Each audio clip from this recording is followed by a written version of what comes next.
Chapter 100. Deep in the night, the flickering flames in the secret chamber flickered faintly as the energy of the cauldron spread throughout the room.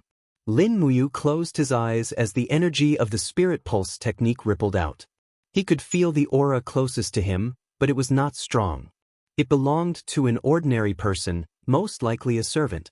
This time, Lei Hong did not come over to peek at his training. Opening his palm, the pear blossom spear emitted a buzzing sound. This was a unique weapon, and even Lin Muyu could feel the chill from the long hilt. Lulu's body slowly flew out, and she said with a smile, "Wow, it's the 1,000 cold wrought iron." 1,000 cold wrought iron? Lin Muyu was surprised. Lulu nodded, flapping her transparent wings, and continued, "The 1,000 cold wrought iron is a type of iron that has been condensed in a cold pond for thousands of years. It is extremely rare in the world, and it is also one of the few rare metals that contain cold spiritual energy. Big brother, this spear is a treasure. Although the soul refining energy is very weak, the iron within the spear itself is extremely rare." Just as I expected. Lin Muyu was secretly delighted. In Zhao Jin's hands, the pear blossom spear was indeed a deadly weapon. It was just that Zhao Jin did not know the true value of the pear blossom spear. Using a grandmaster's blacksmithing technique and a powerful spirit stone to refine the soul, the grade of the pear blossom spear could be raised to a whole new level. And tonight would be the day of the pear blossom spear's reforging. With a light push of both hands, the pear blossom spear immediately entered the flames of the cauldron. The third layer of flame refining, earth fire, rose up, but it did not seem to be able to heat the spear very quickly. After burning for close to an hour, the pear blossom spear finally turned a fiery red. Lin Muyu did not dare to continue smelting it, or else the cold spiritual energy within the 1,000 cold wrought iron would run out. She hurriedly activated the earth fire and melted the spear. Just as the spear was about to be melted, a flood dragon spirit suddenly pounced on her. Lin Muyu couldn't help but smile. This was a young water dragon with a lifespan of over 3,000 years. Its power was very limited, and it wasn't its match at all. Lin Muyu didn't even need to make a move. She just let out a low roar, and her battle chi surged out. Just by relying on the wind from her battle chi, the pear blossom spear was completely destroyed. At this point, the pear blossom spear had become an iron paste without a beast soul. Hua hua! The fiery red iron paste flowed within the cauldron and was repeatedly refined. Streaks of fiery red starlight flew out, causing the iron quality of the spear to become even more refined.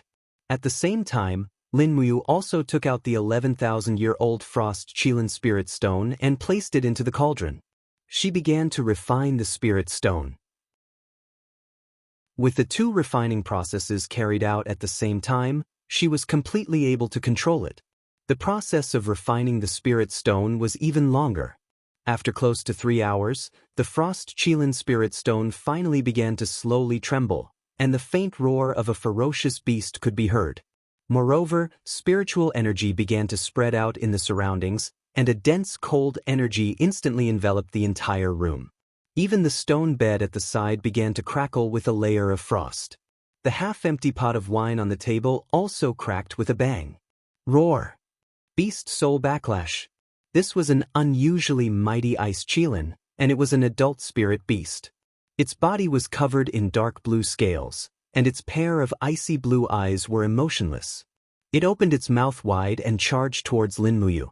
Although it was only a beast spirit, the aura of a king that had descended from the heavens was unmistakable at this moment. "I've been waiting for you." Lin Muyu smiled slightly and raised her hand confidently. The burning prairie sword beside her was already prepared. It spun at high speed, and a spiral of true dragon essence fire slammed into the frost Qilin's body before it could get close. The dragon flame's spiral break's penetrative power was so strong that even the frost Qilin scales could not defend against it. In an instant, a huge spiritual energy wound was pierced through, but it still continued to roar and rush over. Lin Muyu gritted her teeth. She never thought that the beast soul contained in this 11,000-year-old spirit stone would be so strong. She hurriedly took a step back, and with her left fist, the 7 luminaries' Xian energy danced as she shouted, "Chaos of the common people." The Frost Qilin's spiritual energy was shattered, but it could not stop its momentum. It raised its sharp claws and landed on Lin Muyu's left arm, leaving a terrible scratch on it. Frost quickly condensed on it. Lin Muyu frowned. Damn, an 11,000-year-old spirit beast is really abnormal like a monster. Her right fist trembled slightly, and a blood-red demonic energy surrounded it. Before the Frost Qilin could launch a second attack, she punched towards its chest. 2 luminaries' demonic dance. Boom! An extremely strong impact rippled out from her fist and directly blasted a big hole in the Frost Qilin's chest. The aftermath of the impact hit the inner wall of the treasure refining cauldron. Fortunately, they had the protection of the treasure refining cauldron. Otherwise, this attack from Lin Muyu would have turned the secret room into a pile of ruins. Roar, roar. The Frost Qilin roared angrily, but it no longer had any strength to resist. The fire was like a giant dragon that wrapped around it, refining it inch by inch into spiritual energy. Drop by drop, it fell into the molten iron formed by the pear blossom spear. In an instant, the scorching hot molten iron seemed to have cooled down a lot. The Frost Qilin's pure power of ice was not fake. A numb feeling came from her left arm, and Lin Muyu frowned. The Frost Qilin's attack was a bit ruthless, and the chill had already entered her body. She hurriedly circulated her combat chi to force the chill out. Fortunately, the heat in the treasure refining cauldron was very strong, or else she would have lost all feeling in this half of her body. As she healed herself, she reforged the pear blossom spear. Lulu redesigned the appearance of the pear blossom spear. The head of the spear was designed with a sharp triangular shape, giving it a murderous look. Lin Muyu, on the other hand, very meticulously sent her spiritual sense into the treasure refining cauldron to refine the spear head repeatedly, turning the design of the spear head into layers of blades. Although it did not look any different at first glance. In fact, there were at least 100 layers of blades. Each layer of blades supported each other, greatly reducing the force of impact, greatly reducing the wear and tear on the spearhead, and also making the spearhead tougher and sharper. After almost half an hour of reforging, the pear blossom spear was reforged. It was even sharper than before, and contained an endless chill. When the light from the treasure refining cauldron disappeared, the fiery red pear blossom spear actually cooled down by itself. The Frost Qilin beast soul appeared on the spearhead, and with a roar, its spirit chi turned into snowflakes that floated down. With a pop, the heavy pear blossom spear fell into Lin Muyu's hand. Waves of chill seeped into her palm, and Lin Muyu could feel the Frost Qilin beast soul responding to his feelings. Because this spear was personally reforged by him, he could use the pear blossom spear more smoothly than anyone else. The Frost Qilin's power would be restrained and released according to his strength, which was very magical. Wiping away the sweat on his forehead, Lin Muyu said with a smile, "It's finally done. Lulu, what rank is this pear blossom spear now?" Lulu flapped her wings and flew slowly around his shoulder. She said with a smile, "According to the ranking of the Empire's armory, this pear blossom spear's spirit refining effect, frost iron purity, overall toughness and sharpness should all belong to the 6th level saint rank." 6th level saint rank? Lin Muyu asked with a smile, "Is it very powerful?" Lulu giggled. The number of saint rank weapons on this continent is very rare, and there are less than 100 of them. Brother, do you think this pear blossom spear is powerful? Then it must be quite powerful. Lin Muyu was secretly delighted. If he took this pear blossom spear to the armory, it would definitely fetch a price of more than 100,000 Jinyin coins. Money came so easily, but he didn't seem to need that much money. Moreover, he still understood the principle of a man's wealth being his own ruin, so it was better for the pear blossom spear not to appear easily in front of experts. Thus, he wrapped the pear blossom spear in black cloth and placed it in a corner of the secret room. Then he began to forge the weapon for Chu Yao. 8,000 years old frost spirit stone and a sufficient amount of 1,000-year dark iron were all very rare materials. It took almost 2 hours to complete. Its shape and design were somewhat similar to the pear blossom spear. The design of the sword hilt was like a budding pear blossom. The blade was like blood and had 3 blood grooves. With a light flick, it would let out a melodious sword cry. Sister Chu Yao will definitely like this pear blossom sword, he said happily.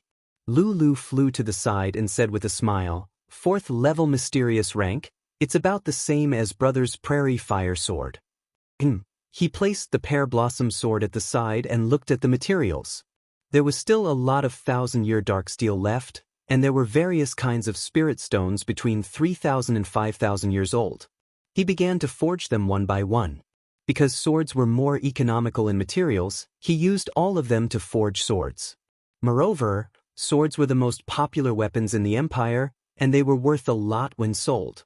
It would be a waste if they were used to forge battle axes, long knives, and other long-handled weapons. All the work was only completed when the sun rose. A total of 5 swords were forged, and they were named according to their appearance and spirit stones attributes. Alcade, 1st level spirit grade, light attribute frost goose, 2nd level spirit grade, ice attribute heavenly sound, 2nd level spirit grade, ice attribute thunder slash, 2nd level spirit grade, lightning attribute swift wind, 3rd level spirit grade, wind attribute. He wrapped all the swords in black cloth without even preparing a scabbard. Lin Muyu had already made up his mind.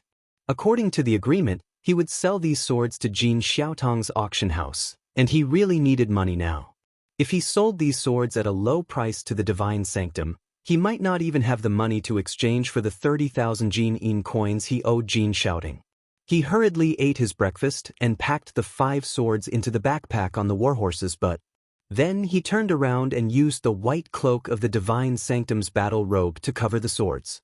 Just like that, he went to the trading house in the capital with hope. Although these 5 swords were not rare, they were definitely not the inferior weapons circulating in the market. They could definitely be sold for a good price. Chapter 101. Uncle Wang, how is it? Have you appraised it? Jin Xiaoting, who was dressed in a long white dress, urged the appraiser beside her with a smile. Wang Jinyan, the #1 weapon appraiser of the Imperial Chamber of Commerce, was a middle-aged man in his 50s. He pressed his hand on the thunder slash and poured his true qi into the blade. Immediately, there was a strong reaction. Streaks of lightning appeared on the blade. After feeling it for nearly 10 seconds, he opened his eyes and said, "Miss, this thunder slash is a 2nd stage spirit grade." Jin Xiaoting couldn't help but clap her hands and chuckle. Wow, a high-grade spirit grade sword. That's great. She looked at Lin Muyu excitedly and asked, Master Lin Ji, how did you do it? There are many blacksmiths in the Imperial Chamber of Commerce, but they can only forge 7th stage spirit grade weapons with 4,000 years old spirit stones and 1,000 years old dark steel. How did you forge a 2nd stage spirit grade weapon? I can't reveal it. Lin Muyu smiled slightly. He didn't want to talk about it, and Jin Xiaotang didn't ask. This deputy chief of the Capital Chamber of Commerce was shrewd beyond his age. He knew how to read people's expressions and weigh the pros and cons. To the Capital Chamber of Commerce, Lin Muyu was a cash cow. Moreover, he was a mysterious expert. This kind of person was priceless and couldn't be offended easily. At this time, Wang Jinyan moved his hand away from the alcade and said with a shocked expression, Young mistress, this alcade is a 1st stage spirit grade. A 1st stage spirit grade. Jin Xiaoting couldn't help but be speechless and said with a smile, That's great, Uncle Wang. Go and tell the Imperial Chamber of Commerce to spread the news that there will be an auction this afternoon and the main focus will be these 5 spirit grade swords. I believe many rich young masters won't let go of this opportunity. Jin Xiaoting turned around happily and looked at Lin Muyu. She said with a smile, Master Lin Ji, I can't give you money for now, but can I invite you to the auction this afternoon? These 5 swords will be sold publicly. If necessary, we will introduce you to the blacksmith master. No need. Lin Muyu shook her head and said, I only want money. Everything else is not important. Miss Jean, please don't tell anyone about me. If I have any good weapons in the future, I will sell them here. All right, little Tang understands. Then I will come to get the money after dinner. But Lin Muyu returned to the Holy Palace just in time for the morning training. Her opponent was Li Mingyi, the new Golden Star instructor who had just joined the Holy Palace. However, he was only a battle saint, one level lower than Lin Muyu. Therefore, he was no match for Li Mingyi. Moreover, Li Mingyi had witnessed Lin Muyu's 4-elemental sword kinesis manipulation and was deeply shocked by it. Naturally, he respected Lin Muyu very much. Thus, the morning's training was boring. Even when Lin Muyu was sparring with Li Mingyi, Lin Muyu was secretly cultivating the dragon-forging bone remnant scroll to increase the purity of his do qi. After the training was over, everyone gathered in the hall of the trial hall. Gu Yang walked over while trembling and said, "Dear lords of the Holy Palace, I have some news to announce. Our Gold Star instructor Zhao Jin has recovered from his injuries and has returned to the Holy Palace." At the entrance, Zhao Jin walked over wearing the Holy Palace's battle robe. However, because his right arm was cut off by Lin Muyu, his sleeves were empty. He looked out of place. His face was filled with killing intent.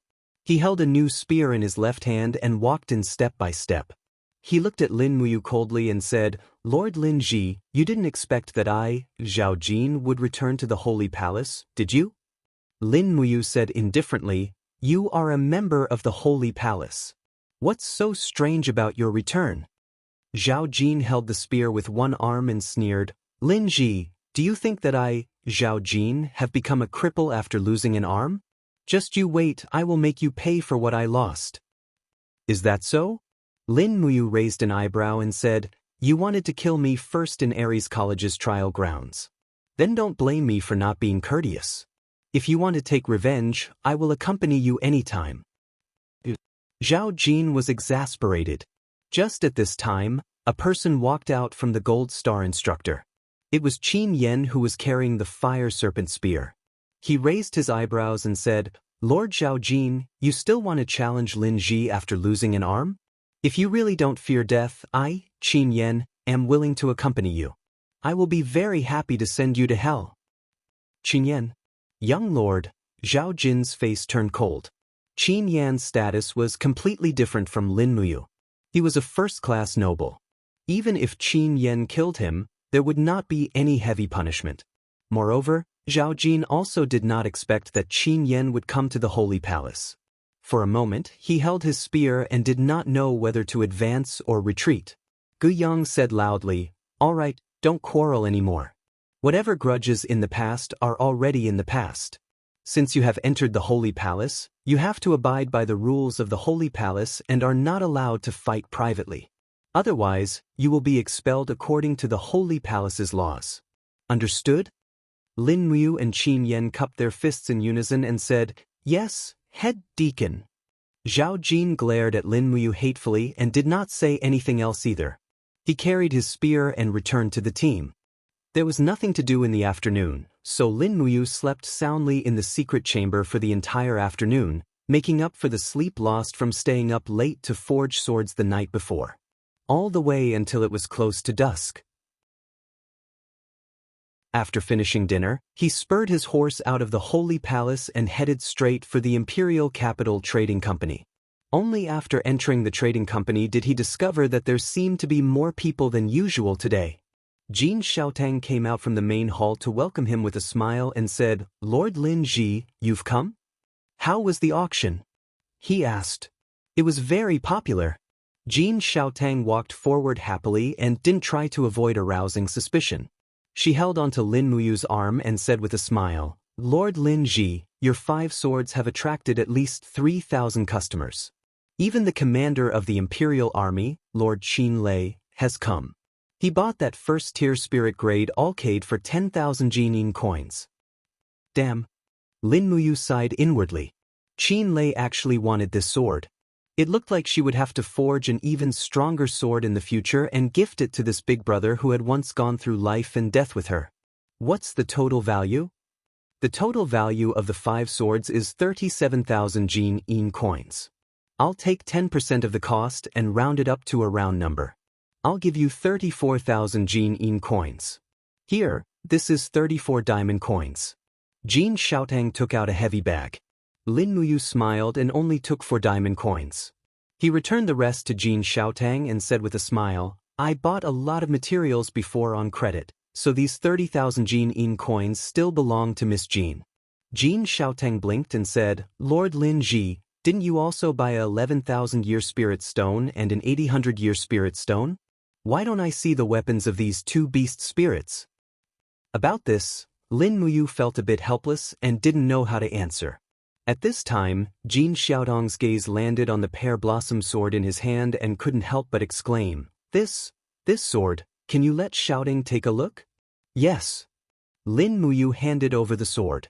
Jin Xiaotang unsheathed the sword with a clang. The sword's blade was as bright as moonlight, and when she infused it with true energy, she found that the power of frost condensed into ice flowers dancing around the blade. It was extremely beautiful and she couldn't help but gape, Wow. Lord Lin Ji, what is the origin of this sword? It's so beautiful and it's too strong. Xiaotang has never seen a sword like this before. Mysterious rank, right? Lin Muyu nodded and said, It's a 3rd-level mysterious rank sword called the Pear Blossom Sword. I made it for my friend, so it can't be sold in the auction house for now. Moreover, I've bought almost all the high-grade spirit stones in the auction house. Jin Xiaotang giggled, You don't need to worry about spirit stones. Xiaotang will have people collect spirit stones from all over the world. Once there are spirit stones over 5,000 years old, I'll inform you. Is that okay? Lin Muyu helplessly said, Miss Xiaotang, forging these swords has already exhausted me to the point of exhaustion. Forging weapons is a very tiring matter. You can't continue to squeeze me like this. All right.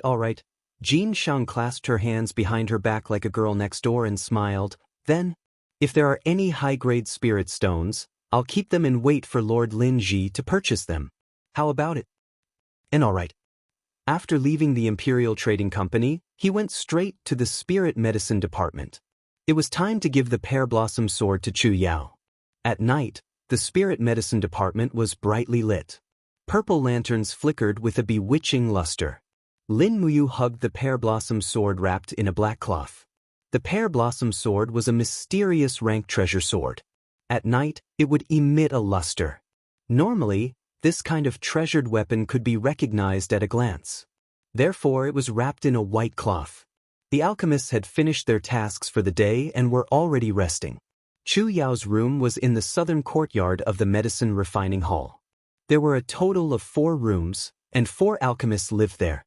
However, only Chu Yao was a girl. Even so, nothing bad would happen. After all, there were guards outside every courtyard. The Spirit Medicine Department was the cradle of high-grade alchemists in the imperial capital. For the Empire, the Spirit Medicine Department was a treasure. They would definitely be willing to spend money to protect these unarmed alchemists. Within the courtyard, there was a crabapple tree that emitted a faint fragrance. Chu Yao stood at the foot of the tree, looking like a proud jade tree made of ice and snow. Strands of true energy flowed around her, and an iron sword floated in the air beside her, slowly rotating. Dong, dong, dong. Lin Muyu knocked on the door and said with a smile, Sister Chu Yao? Chu Yao suddenly opened her eyes. Her heart was in a mess. Naturally, the ability to use her heart to control the sword disappeared. The iron sword fell on the stone floor with a dang sound. She turned around and opened the door. She said with a smile, Why are you so late? Lin Muyu mysteriously patted the cloth in her hands and said, I brought you a gift. What? See for yourself. Chu Yao took the gift and opened the cloth layer by layer. When the transparent and resplendent pear blossom sword came into view, her delicate body suddenly trembled. Her eyes revealed a misty luster. This is?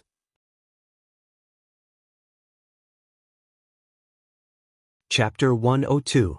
This sword was forged from 1,000-year iron and 8,000-year spirit stones. Because it is of the ice attribute and has a unique design, I named it Pear Blossom Sword. Lin Muyu said with a smile, I even reforged Zhao Jin's Pear Blossom Spear. Its design is very similar to this sword, so the sword and the spear should be a set. Chu Yao blushed and said happily, This pear blossom sword is really a set with the pear blossom spear? Of course, what do you think?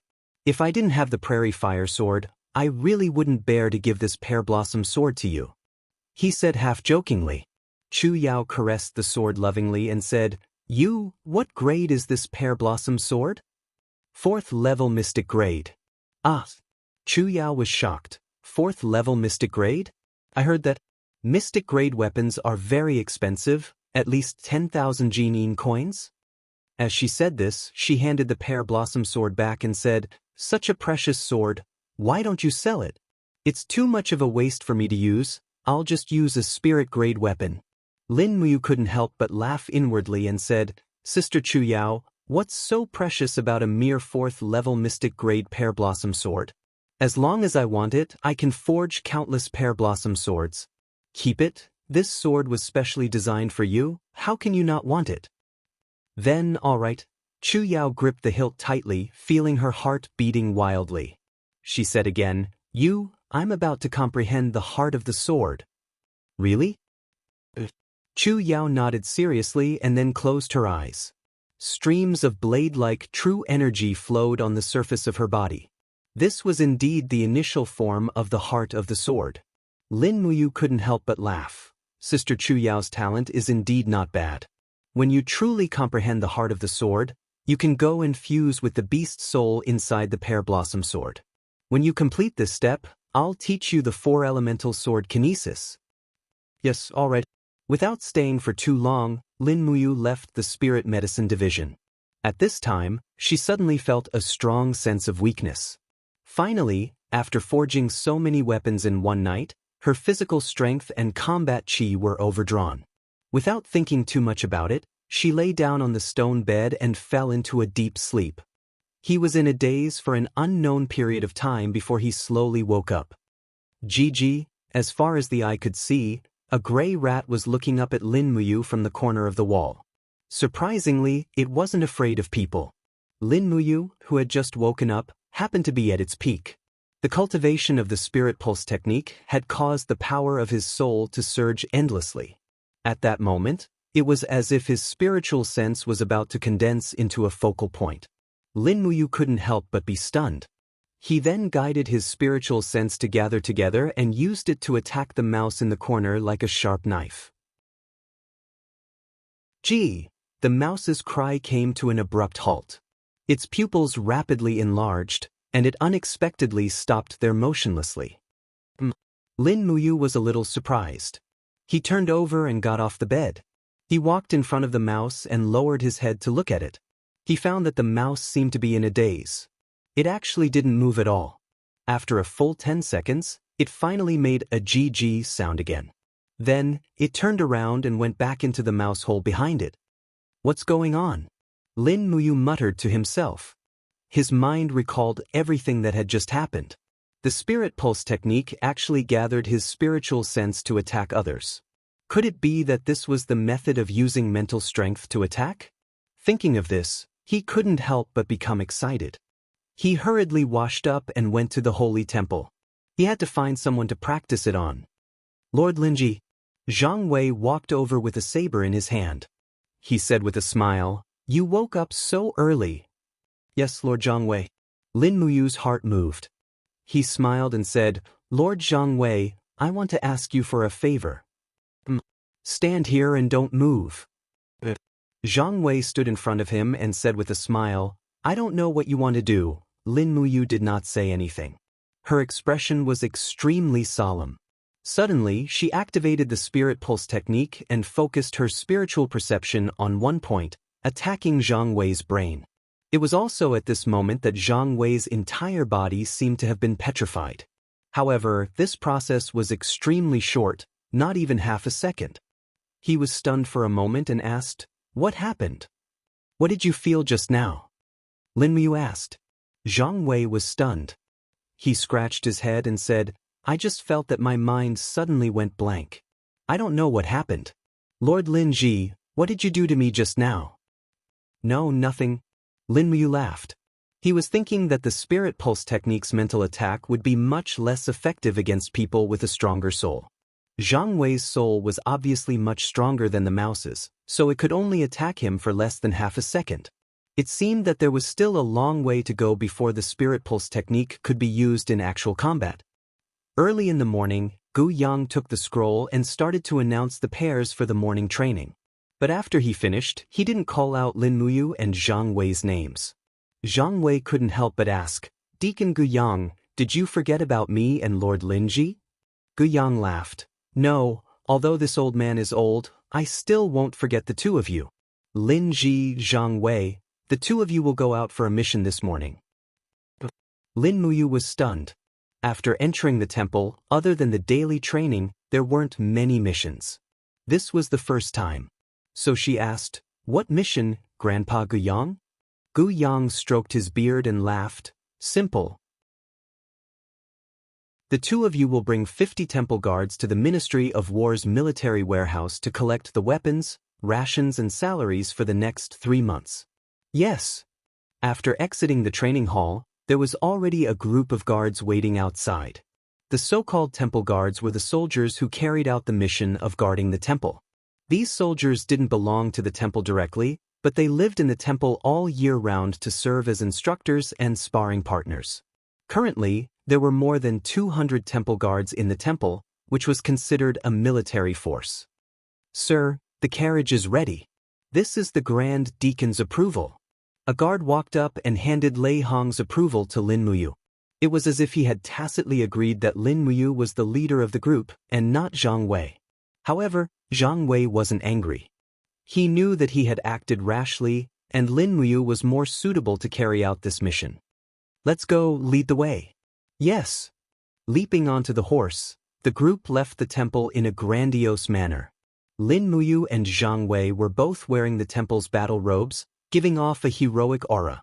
As the group walked along Tongtian Street, they attracted a lot of attention. The military warehouse was to the north of the imperial city. When the group from temple arrived, they discovered that it was filled with people. Other than the temple, there were also many soldiers waiting to distribute the rations. Outside of the military warehouse, there were people shouting and horses neighing. Rows of heavy cavalry galloped past, creating a chaotic scene. Lin Muyu frowned and said, "What do we do now?" "This subordinate will go in hand in the document." A temple guard said. "Good." Outside the military warehouse was a temporary camp. The temple guard rode his horse away, and not long after he entered the camp, he returned with a face full of anger and shame, and the document in his hand was still tightly gripped. "What's wrong?" Lin Muyu asked. The temple guard said angrily, "That bastard military officer is purposely making things difficult for us. He wants us to queue up a little longer, and the temple's army needs to wait for the God Might Battalion to finish distributing the rations." "On what basis?" Zhang Wei's temper flared up, and he said angrily, "The God Might Battalion is the private army of the Divine Marquis residents. They should not be receiving rations from the imperial capital, and they actually arranged for them to be in front of the temple. Don't the Ministry of War know that there are no restrictions on the temple's rations?" The guard said in a low voice, "Master Zhang Wei, it must be because the temple did not give them any benefits. That's why they are purposely making things difficult for us." "Preposterous." Zhang Wei raised his blade and charged into the military warehouse. Lin Muyu did not even have time to stop him, and hurriedly said, "Men, follow me." "Yes." He hurriedly led dozens of temple guards and chased after Zhang Wei, but when Lin Muyu arrived at the front of the tent, he heard a bang, and immediately saw a person flying out from the tent, spitting out blood, and his chest was covered in flames. It was obviously caused by Zhang Wei's fiery soul fist. Voila! Zhang Wei quickly stepped out of the tent, his fists were surrounded by the power of his martial spirit, and he said in a low voice, "You dog official, if we don't give you gold, you dare to make things difficult for the temple?" The military officer looked like a rat, and hurriedly shouted, "Murder, murder, the temple's instructor is going to commit murder in broad daylight. You still dare to howl?" Zhang Wei raised his fist and was about to hit him, but Lin Muyu hurriedly got off the horse and blocked Zhang Wei's fist, and said, "Calm down, Zhang Wei. This despicable person, I will teach him a lesson today." Zhang Wei's explosive temper was completely out of control, and he angrily scolded, "Why does the Divine Might Battalion have to collect their military supplies before the temple? It is obvious that we came first. What is the Divine Might Battalion? What right do they have to be so arrogant?" At this time, a cold voice suddenly came from the right. "Yo, the temple's Gold Star instructor Zhang Wei, your fists are indeed explosive, but your temper is even more explosive. You really don't know your place." Lin Muyu looked over, and when he saw a group of soldiers from the God Might Battalion marching over aggressively under the leadership of a general, he already knew that things were not looking good. Walking forward quickly, Lin Muyu cupped his fists and said, "Sir, Temple's Lin Ji apologizes to you here." Lin Ji? The person who came was a middle-aged military officer around the age of 30, his eyes were reserved, and his steps were steady. He was obviously an expert. The corner of his mouth curled up and he said, "You are the Lin Ji who crippled Zhao Kuang's arm? How awe-inspiring." Lin Muyu replied coldly, "Sir, Zhang Wei did not mean to offend you. Since the Divine Might Battalion wants to collect their supplies first, then you guys can go first." The man suddenly laughed out loud. "You put it so nicely, you beat up the military officer. Are you trying to walk away? Then what do you want?" Lin Muyu's gaze was cold. He suddenly pulled out the prairie fire sword and said indifferently, "Temple has fewer people, but that does not mean that they are afraid of you." The 1,000-man commander of the Divine Might Battalion was not someone who was easy to deal with. He pulled out the sword by his waist and bellowed, "Men, go and seize the weapons of the Temple's army."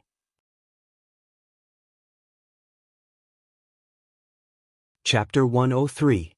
Dang dang dang. The group of steel guards from the God Prestige Battalion pulled out their swords and sabers. Each of them had a fierce look on their faces. Many of them had already released their martial spirits. The glow of their beast martial spirits and tool martial spirits merged together as their Zhen Qi penetrated through their swords, revealing their sharpness. Zhang Wei unsheathed the sword on his waist, and his fire bear martial spirit roared, causing his cloak to flutter. Waves of wind swept out in all directions. This Gold Star instructor from the temple had an arrogant look on his face, and he growled at the 1,000-man commander of the God Might Battalion, "Sikong Nan, don't think that you can do whatever you want just because the Divine Marquis thinks highly of you. Don't forget, the temple has special permission from His Majesty to have priority in obtaining military equipment." Sikong Nan laughed out loud. The shadow of a purple longsword appeared on the blade of his sword. It was his martial soul. It was surging with power, and the blade was surrounded by a thick layer of battle energy. Lin Muyu remained silent. She looked at Sikong Nan and the increasing number of soldiers from the Divine Might Battalion. Sikong Nan was the strongest in this group. He was at the first sky of the Heaven Realm. The rest were 2/3 sky of the Earth Realm Battle Saints. Behind them were dozens of second sky of the Earth Realm Battle Venerables. Although this was only the tip of the iceberg of the Divine Marquis Zheng Yifan's strength, it was still enough to make people speechless. More than half of the soldiers had martial souls, and dozens of them had reached the Earth Realm. It was no wonder that the 5,000 soldiers from the Divine Might Battalion could withstand the 30,000 soldiers of the Imperial Army. "Seize their weapons for me!" Sikong Nan let out a fierce roar, and the Do Qi on his blade became more and more intense. Dang! At the moment when the swords were drawn, Lin Muyu suddenly pulled out the burning prairie sword. Infusing her battle energy, the fire dragon sword spirit let out a low roar. The flames turned into a wave of heat that blew out in all directions. In an instant, the Divine Might Battalion soldiers at the front were forced to take a few steps back. They couldn't even withstand the impact of Lin Muyu's aura. "We are from the Divine Temple. Whoever dares to seize our weapons, come and try. If you want to seize the weapons of the Divine Temple, you will have to step over my dead body first." Lin Muyu's gaze was cold. The indigo martial spirit gourd emerged from her body and formed a protective barrier around the sacred hall battle robe. Sikong Nan sneered, "Lin Ji, you still dare to show your measly 10th grade martial spirit? Aren't you afraid that others will laugh their heads off? Men, disarm them by force." A group of soldiers from the Divine Might Battalion rushed over, each of them wielding a long sword in their hands. Their martial souls howled, and in the next moment, More than 10 beams of sword chi turned into rays of light as they shot towards Lin Fan. Courting death!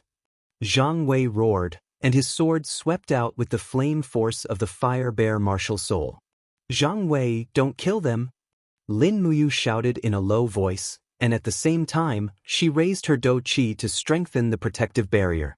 In the next moment, countless beams of sword chi shot out from the gourd's walls. Streaks of sword chi flew around like bullets, and at the same time, Sikong Nan's long sword had already struck out like a poisonous snake. With a pang sound, it pierced a hole in the black tortoise shell. Do Chi continuously surged towards the protective barrier, and Lin Muyu almost instantly repaired the black tortoise shell. At the same time, she leaped up, raised the burning prairie sword, and slashed towards Sikong Nan's neck. Sikong Nan snorted coldly, and his long sword blocked the burning prairie sword's attack. However, at this moment, Lin Muyu suddenly released her hand, and the burning prairie sword pierced towards Sikong Nan from a strange angle. This move was too fast and accurate, and Sikong Nan was caught off guard. Pang! The protective barrier formed by Do Chi suddenly collapsed, and Sikong Nan retreated a few steps. A trace of surprise flashed across his eyes, but his reaction speed was extremely fast. The edge of his sword abruptly collided upwards, and with a ding sound, the burning prairie sword was knocked away. Sikong Nan's body flashed, and the long sword carried a blood-red glow as it slashed towards the area between Lin Muyu's neck. This was a killing blow. This sword was astonishingly fast, but Lin Muyu's speed was even faster. A starlight flashed under her feet, and the falling star steps was activated in an instant. At the same time that Sikong Nan's sword missed, he saw Lin Muyu raise her arm and punch into the distance. Pang! The demonic sonic fist, which carried the glow of Do Chi, pierced through the crowd and forced 3 soldiers of the God Might Battalion to retreat. However, Lin Muyu clearly didn't want to kill anyone here, so she didn't directly use the demonic sonic fist to attack their vitals. Otherwise, none of them would have been able to dodge it. The demonic sonic fist wrapped around her right fist, and with a flick of her left hand, the burning prairie sword in the air transformed into a beam of fiery light and shot towards Sikong Nan. Amidst the deafening sound of the sword clashing, Sikong Nan retreated several steps. At this moment, his heart was extremely shaken, and he thought to himself, what kind of divine being is this kid? He can actually do 2 things at the same time. The fiery spiral of Do Chi is so domineering that it actually caused my arms to go numb. What a freak! On the side, Zhang Wei's sword skills were unrestrained. In addition to the attacks of Lin Muyu and the Templar Knights, close to 100 soldiers of the God Might Battalion had been injured, and more than 20 Templar Knights had been injured. The green brick floor of the quartermaster's quarters was already stained with blood. The crowd was getting more and more ferocious. Just when it looked like someone was about to die, a thunderous roar suddenly came from outside. All of you, stop. What? A beam of golden light shot out, carrying with it a biting cold chi. It was the god-binding chains. Not good. Sikong Nan hurriedly turned around, but the god-binding chains were already in front of him. He hurriedly raised his long sword horizontally to block, but was forced to retreat a few steps. Blood had already spilled out from the corner of his mouth, but he did not get angry. Instead, his expression became respectful, and he shouted loudly, all of you, stop. Lin Muyu also signaled for the people of the Templar Knights to stop. Zhang Wei revealed a resentful expression. He had not fought enough. At this moment, Qin Lei galloped over on his horse. He carried the thunder-split blade, and behind him was a group of Imperial Guards. His face was ashen as he dismounted from his horse. He looked at the people of the God Might Battalion and the Templar Knights, and said coldly, what exactly is going on? Sikong Nan cupped his fists and said respectfully, Commander Qin, the Golden Star instructor of the Templar Knights, Zhang Wei, acted recklessly in the quartermaster's quarters, and actually injured the quartermaster. I went up to reason things out, but he actually wanted to beat me up as well. Qin Lei looked at him with a fierce gaze and said, Zhang Wei is only at the 3rd level of the Earth realm. Would he dare to beat you, who is at the Heaven realm? He really dared to beat me up, Lin Muyu secretly thought, then cupped his fists and said, "Commander Qin Lei, the quartermaster was negligent first, and actually made the people of the Templar Knights wait for a long time without giving us any weapons. That's why Master Zhang Wei's words and actions were so extreme and made such an unwise move. As for General Sikong Nan of the God Might Battalion, he gave the order to seize the weapons of the soldiers of the Templar Knights." "Is that so?" Qin Lei raised his eyebrows, looked at Sikong Nan, and said, "General Sikong Nan is so impressive to even dare to seize the weapons of the Templar Knights. It seems that you have already forgotten the words of the founding emperor, 'No one can seize the weapons of the people of the Templar Knights.'" As he said that, Qin Lei laughed coldly and said, "Sikong Nan, if I were to report this matter to His Majesty, what do you think will happen to you?" Sikong Nan's face instantly turned pale, and he hurriedly knelt down on one knee and said, "Commander Qin, I did not do anything like seizing weapons. I hope that Master will investigate this clearly. This is just a misunderstanding. Furthermore, how would the God Might Battalion dare to offend the Templar Knights?" "That's good." Qin Lei carried the thunder-splitting blade and walked step by step to the front of the quartermaster. He raised his hand, and an invisible force lifted the quartermaster up. His face was pale, and he hurriedly begged for mercy. "Commander Qin Lei, I won't dare to do it again. I won't dare to do it again." Qin Lei smiled indifferently. "What is there that a lowly person like you wouldn't dare to do? Men, bring him down, and send him to the Fire Sparrow Division to interrogate this bastard. The quartermaster will be replaced. Remember, no one is allowed to neglect the people of the Templar Knights, or else they will be the enemy of the great Qin clan." Everyone was solemn, and they saluted one after another. Lin Muyu and Zhang Wei checked the injuries of the Templar Knights. They were all light injuries. The people of the God Might Battalion also had a sense of propriety, and did not use any powerful weapons like crossbows, or else it would not be as simple as light injuries. You have recently offended the Divine Marquis Palace. You must be careful." Qin Lei carried the thunder-splitting blade, and stood next to Lin Muyu. "And thank you Big Brother Qin Lei this time." Lin Muyu smiled slightly, "But if the people of the Divine Marquis Palace want to touch me, I'm afraid I won't be able to hide. I can only take it one step at a time." "Oh right, my brother Qin Yen has also entered the Templar to train. Have you seen him?" "Huh, I've seen him. Qin Yan's cultivation is not bad, and he is also not bad." "Huh, that kid is obsessed with martial arts, but neglects to socialize. You have to teach him more. Also, the God Might Battalion has been in the capital for too long. You should avoid them if you can. This group of people rely on the support of the Divine Marquis to look down on everyone. If not for the fact that my father is Prince Jining, I'm afraid there would have been a battle today." Not long after, a batch of weapons and rations were transported out from the quartermaster's warehouse and loaded onto the carriage, while Qin Lei escorted the people of the Templar Knights back to the Templar Palace. Late at night, Lin Muyu, Zhang Wei and the rest participated in the Templars' weekly night training, all the way until the evening. Dong dong dong. Intense knocking sounds came from outside, as if very anxious. "Who is it?" A Templar guard walked forward, and when he opened the door, he saw a cluster of torches and the intense sound of horse hooves.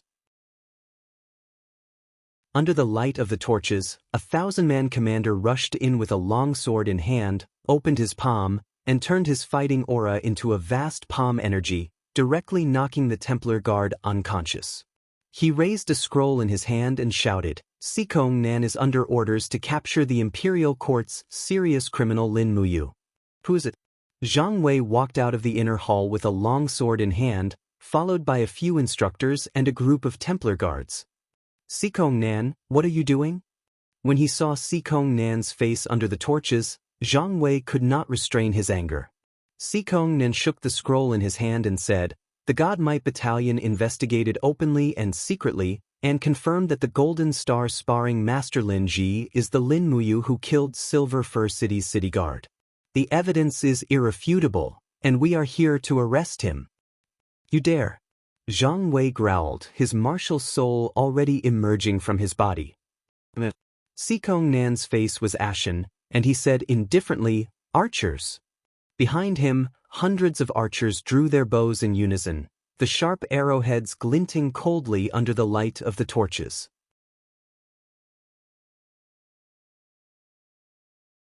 Chapter 104. Heavy Shields. Zhang Wei bellowed. Immediately, dozens of temple guards raised their heavy shields in front of them. Sikongnan laughed coldly. Fire! Xiu xiu xiu. Rays of cold light flew in the hall and landed on the shields. At the same time, a few temple guards were hit by the arrows and fell to the ground. Fresh blood instantly flowed on the stone floor. Zhang Wei flew to the front of the shield formation and with a shout, he threw his long blade. Pooh! 2 archers were instantly pierced through and nailed to the door of the temple guards. Zhang Wei! Sikongnan bellowed and flew over with his sword. Battle chi shone on his armor. With a slight twist of his arm, he slashed out several times. Zhang Wei, on the other hand, was almost empty-handed. He could only use the fiery soul fist to block the blade. After 1 round, his arms were already covered in wounds. After all, the difference in strength was too great. One was at the earth realm, and the other was at the heaven realm. Pooh! The archers of the God Might Battalion were too accurate. Zhang Wei's arm was hit by an arrow in the blink of an eye, adding another injury to his injury.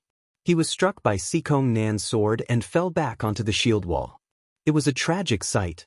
At this time, a figure flew over from the inner hall. An indigo light illuminated the surroundings. In a rage, Lin Muyu threw her demon noise blade to save Zhang Wei. The demon noise blade screeched in the night sky and slashed towards Sikongnan's neck. This was a fatal blow. As a heaven realm superhuman, Sikongnan's senses were extraordinary. Before the demonic sound saber even arrived, he already sensed the fierce glare. He quickly lowered his head, and with a clang, a large piece of the iron helmet on his head was cut off. Lin Muyu sprinted over, using falling star steps to stand in front of the temple guards. She opened her palm and condensed the walls of a gourd, deflecting the incoming arrows with a dang dang dang sound. At the same time, she raised her right palm lightly, lightning crackling between her 5 fingers, while the burning prairie sword spun rapidly 2 meters away from her, emitting intense flames. Go! The thunder force sent the attack of the fire sword straight forward. Sikongnan knew how powerful it was and hurriedly retreated. His battle boots stepped on the limestone floor and spun rapidly, almost dodging the attack of the spiraling break. The burning prairie sword flew past his chest armor, and the biting cold chi actually shattered the armor on his chest. With a pung sound, it exploded into the group of archers behind him. In an instant, 3 people had already died. You! Sikongnan maintained his dodging posture, both his hands leaning back against the ground. His face was ashen. Lin Muyu, you audacious bastard. The sound of galloping horses could be heard from outside. In the next moment, over 100 Divine Might Battalion cavalrymen had already charged into the Holy Palace. Each of them was wielding a 3-meter-long spear, and many of them even had the power of their martial souls on their spears. Seeing this, Zhang Wei hurriedly said, Lord Lin Ji, be careful. The Divine Might Battalion's black armored cavalry is known as the world's #1 cavalryman. Lin Muyu also knew the pros and cons, but he had no other choice. If he dodged, then the group of Holy Palace guards and instructors behind him would become the targets of the Divine Might Battalion's slaughter. Furthermore, Sikongnan had brought the so-called evidence here, so he must have made thorough preparations. If the Holy Palace guards and instructors were killed, they would die in vain. They would definitely be accused of shielding a serious criminal. Buzz, buzz, buzz. The walls of the gourd swayed slowly around him, and the demonic noise blade continued to spin rapidly in the air. Lin Muyu grabbed the burning prairie sword that was spinning back towards him, and gripped it with both hands as he charged forward. In front of him, dozens of cavalrymen charged forward. The moment they got close, they all stabbed their spears into the walls of the gourd.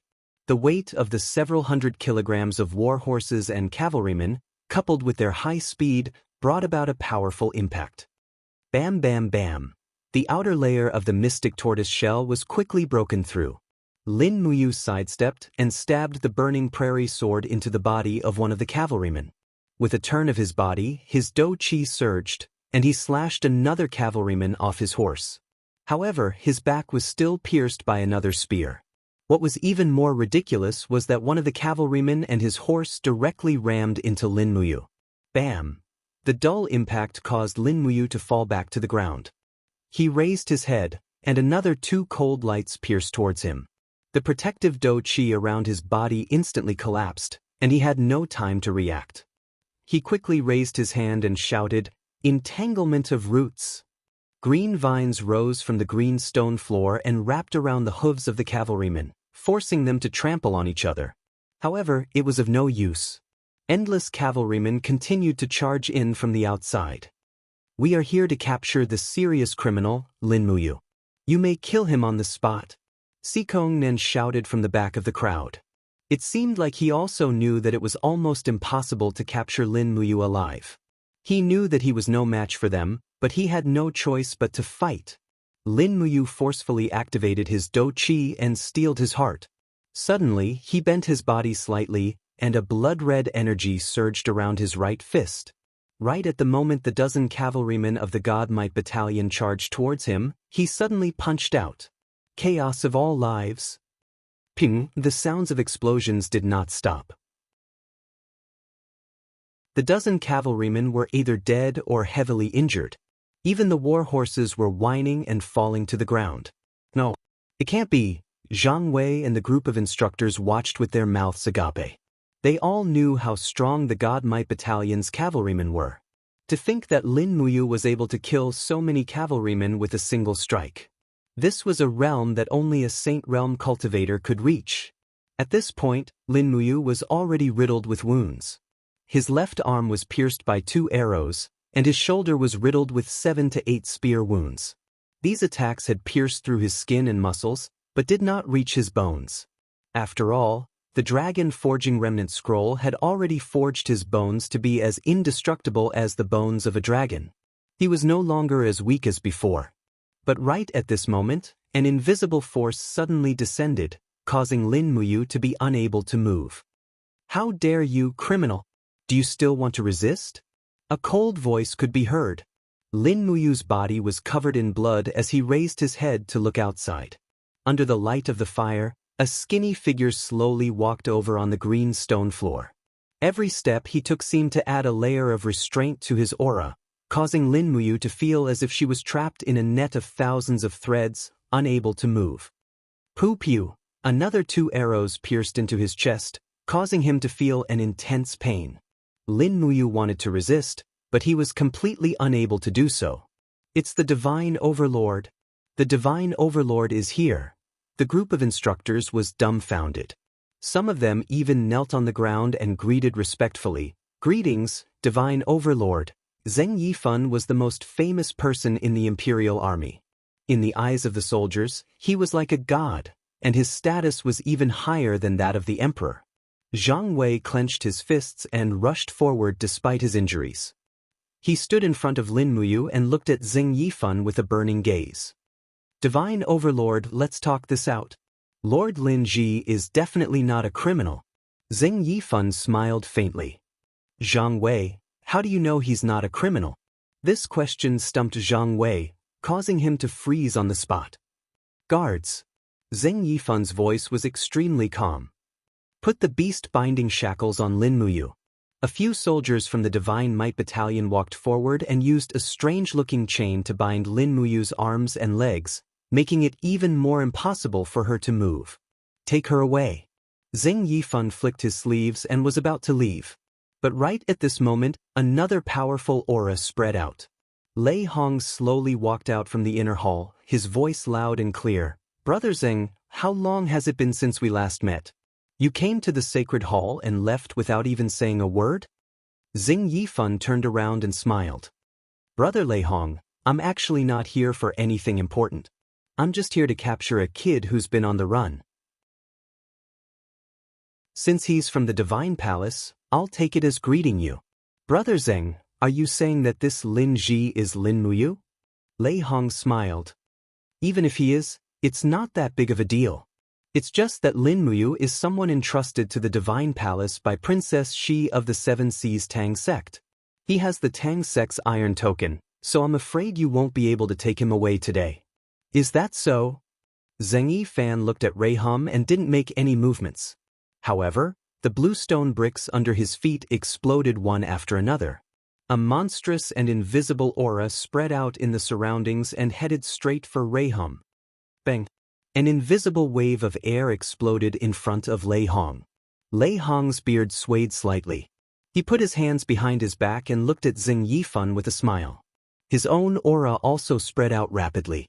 The two Sacred Realm experts were fighting with their domains. Everyone was dumbfounded. The group of instructors was dumbfounded. They knew that Divine Marquis Zheng Yifan was well versed in the art of war and was the Empire's god of war. But they didn't know that Zheng Yifan was so strong that he could even compete with the Lord of the Divine Palace, Lei Hong. Disperse!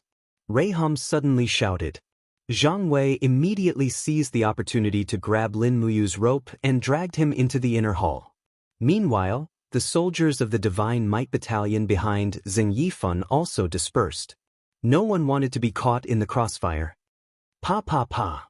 Under the pressure of the domains, the walls around the hall began to crack and peel off. The invisible aura collided and wrestled with each other in the air. It was as if thousands of soldiers and horses were charging at each other. The water in the pond jumped up and the laws of space in the hall were distorted by the confrontation between the two experts. Bang! There was a loud noise and the airflow rushed to the surroundings. Zheng Yifan's body trembled slightly. He said with a livid face, "Brother Lei Hong's cultivation has improved again." Lei Hong's face turned even paler. He said indifferently, "Brother Zheng really hid his strength well." At this moment, an unusual noise came from outside. A man in a white robe rushed in with a long saber in his hand. His face was full of anxiety. It was none other than Feng Jixing. Grand Deacon. When he saw Lei Hong's complexion, he felt a chill in his heart. He had never seen Lei Hong so weak before. Zheng Yifan said coldly, "Commander Feng Jixing, what business do you have here?"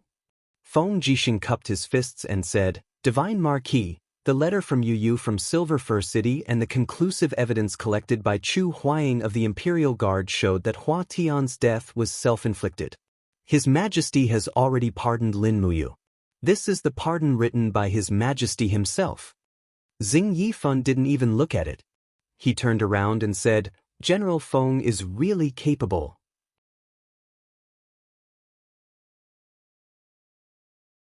Chapter 105. Watching as Zheng Yifan led the God Might Battalion soldiers away, Feng Jixing heaved a sigh of relief and turned to ask, "Grand Deacon, are you all right?"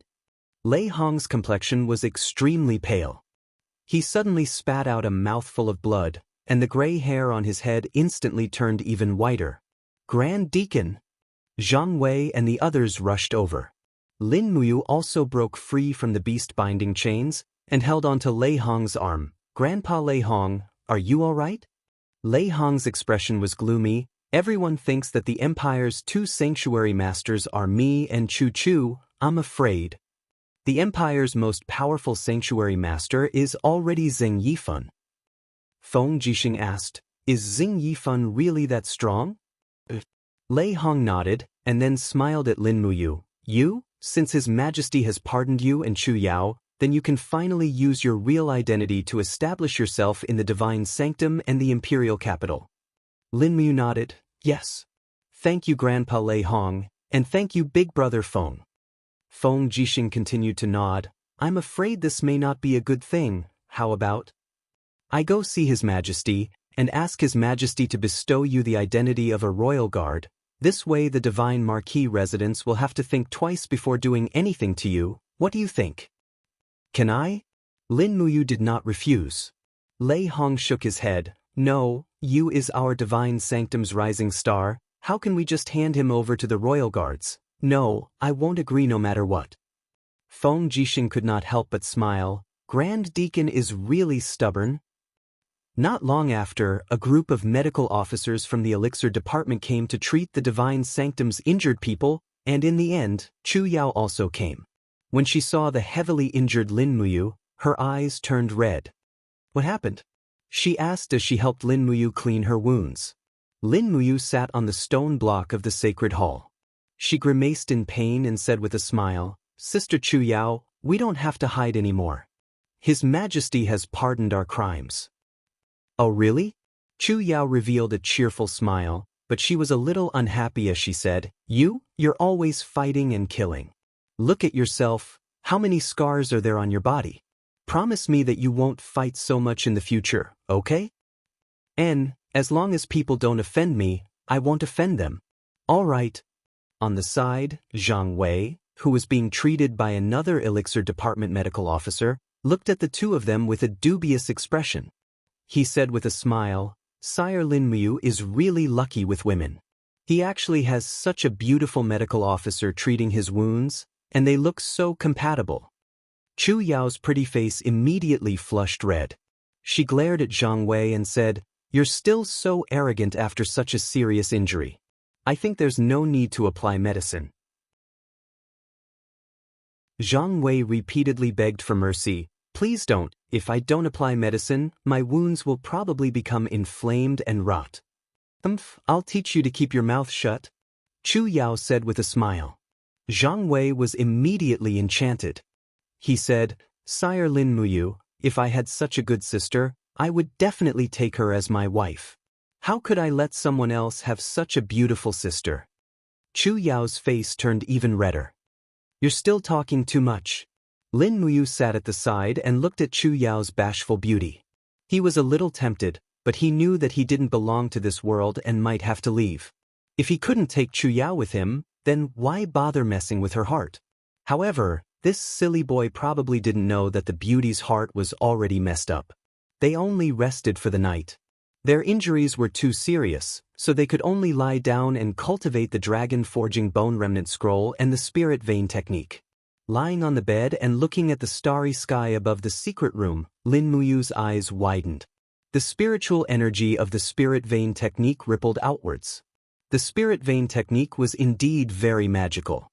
An attack that gathered spiritual energy could attack the enemy's soul, but it also required concentration. Thus, the moment Zheng Yifan stepped into the Holy Palace, Lin Muyu tried to attack him with the spirit vein technique. Unfortunately, it failed. Zheng Yifan's soul was stronger than his, and so was his domain. Using the spirit vein technique to fight against such an expert would require a higher cultivation. Moreover, today's battle allowed Lin Muyu to truly understand the power of the sacred region. A heavenly realm expert challenging a sacred region expert was no different from courting death. Once the opponent's domain was activated, a heavenly realm expert would be unable to move at all. There was no chance of winning. But how far away was the sacred region? No one knew. Ever since Lin Muyu stepped into the first tier of the heavenly realm, she had been stuck at level 60. Cultivation was not easy, and there were bottlenecks everywhere. As a result, Feng Jixing, Qin Lei, and the others were stuck at the first tier of the heavenly realm, unable to break through.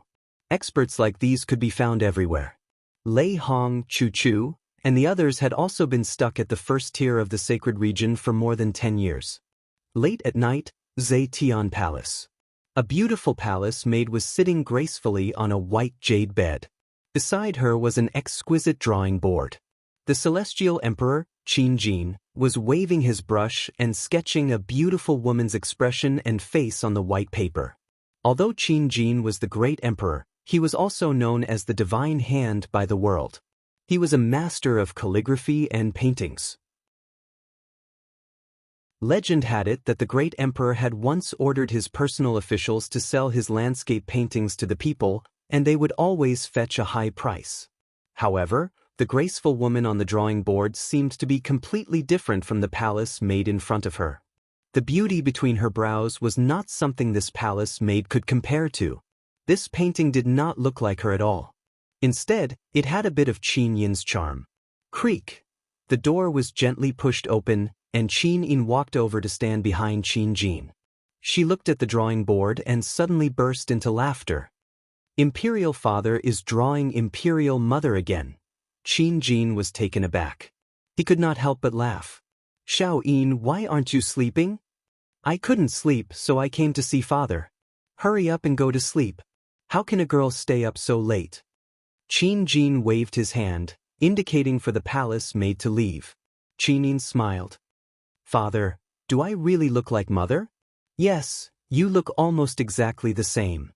Qin Jin looked out the window with some fascination and said, after she left, Imperial Father's everything has been left to you. Come, let Imperial Father comb your hair again. Once you're done, you can go back to sleep. Qin Yin obediently sat in front of the bronze mirror. She took off the princess crown on her hair and let her jet-black hair fall down. Qin Jin took the silver comb and looked at his daughter's appearance in the bronze mirror. He could not help but tremble. He said in a daze, "It's been so many years. If only I could see her one more time. I'm willing to exchange the world for one more look at her." Qin Yin's eyes reddened. Father, Qin Jin slowly combed through his daughter's hair. His face was full of doting love as he said, "My Xiao Yin has grown up. When you were very young, I always wondered how long Father would be able to stay by your side. But Xiao Yin has grown up so quickly and is about to get married. There will be another person by Xiao Yin's side to dote on and love you in Father's place." Tears welled up in Qin Yin's eyes. She closed her eyes and let the tears flow freely. Qin Jin's hands trembled slightly. He muttered to himself, "Time really passes too quickly. In the blink of an eye, you've grown up so much. I don't know why, Father. Father always feels that I haven't seen enough of you before you've grown up and gotten married." Qin Yin's shoulders trembled slightly. Father, don't say any more. I won't get married." Qin Jin could not help but laugh. "Don't be silly. Even if you're a princess, you still have to get married. Otherwise, how will you continue to pass on our Qin bloodline? Father is just a little emotional. Xiao Yin, who do you like the most among the younger generation of the family?" Qin Yin was stunned. She wiped her tears and said, "I'm still young and don't want to get married. Father, don't ask me. Xiao Yin won't marry anyone." "You're saying silly things again." Qin Lei, Qin Yen, and Jinan Wang's sons. If you like any one of them, Father will bestow marriage. You're already 20 years old. When your mother was 20, she would have already married me and become my empress. I'm not getting married. Let's wait a few more years." Qin Yin's eyes were red. "I don't like any of the people Father mentioned. I want to accompany Father for a few more years, okay? Silly Xiao Yin." Qin Jin sighed. At this time, a eunuch's voice came from outside. "Your Majesty, Imperial Guard Commander Feng Jixing requests an audience." "Let him in." "Yes." Soon the door opened. Feng Jixing was travel-worn. He knelt down and cupped his fists. "This general greets your Majesty." Qin Jin smiled. "General Feng must have something important for you to request an audience so late at night, right?" Feng Jixing nodded. "Your Majesty, an hour ago, Divine Marquis led 3,000 Divine Might Battalion cavalry to attack the Sage Temple." "What?" Qin Jin's body trembled. "How is that possible? The Divine Marquis residence and the Sage Temple are the pillars of the Empire. Why would they fight each other? What was the result, General Feng?" Feng Jixing said, "By the time I arrived, the battle had already stopped. Both sides suffered dozens of casualties, and the reason for the battle was that Divine Marquis wanted to kill Lin Muyu. Therefore, I beg your Majesty to allow Lin Muyu to join the Royal Forest Guard." Qin Jin frowned. What kind of person is this Lin Muyu? Why would General Feng recommend her like this? Feng Jixing raised his head and said, "From what I know, Lin Muyu is a martial arts prodigy that only appears once in 1,000 years. Such a person should be used by the Empire and must not be killed by the deity overlord. I hope that your Majesty will allow Lin Muyu to join the Royal Forest Guards." The corners of Qin Yin's lips curled up. "Father, will you allow it?" Hearing his daughter's words, Qin Jin calmed down. "Very well, I will write an edict immediately to allow Lin Muyu to become a member of the Royal Forest Guard. General Feng, thank you for your hard work." "Thank you, your Majesty." As he spoke, Feng Jixing lifted his head to look at Qin Jin. He said in a low voice, "Your Majesty, the Divine Marquis Residence's actions are getting more and more aggressive. They even dared to clash with the Sage Temple. Are we just going to tolerate them? I feel that if necessary, we can transfer the 100,000 soldiers guarding Tsangnan province back to the capital. I am willing to do this personally. Qin Jin took a deep breath. Zheng Yifan is the pillar of the empire. Currently, more than half of the commanders in the various armies are former subordinates of Zheng Yifan. As long as he doesn't go overboard, let him be. After all, if the northern desert and the southern barbarians go to war, we still need Zheng Yifan to lead the army. Isn't that right, General Feng? But Feng Jixing's eyebrows were tightly knitted together. There are no buts. General Feng, rest early. Come and get the edict tomorrow morning. Yes, Your Majesty. He turned and left the Zetian Hall. The starlight shone on Feng Jixing's pure white cloak. He pressed his hand on the hilt of his sword and looked up at the sky in silence. Then he walked alone on the stone path of the hall. Under the starlight, his lonely figure looked somewhat lonely.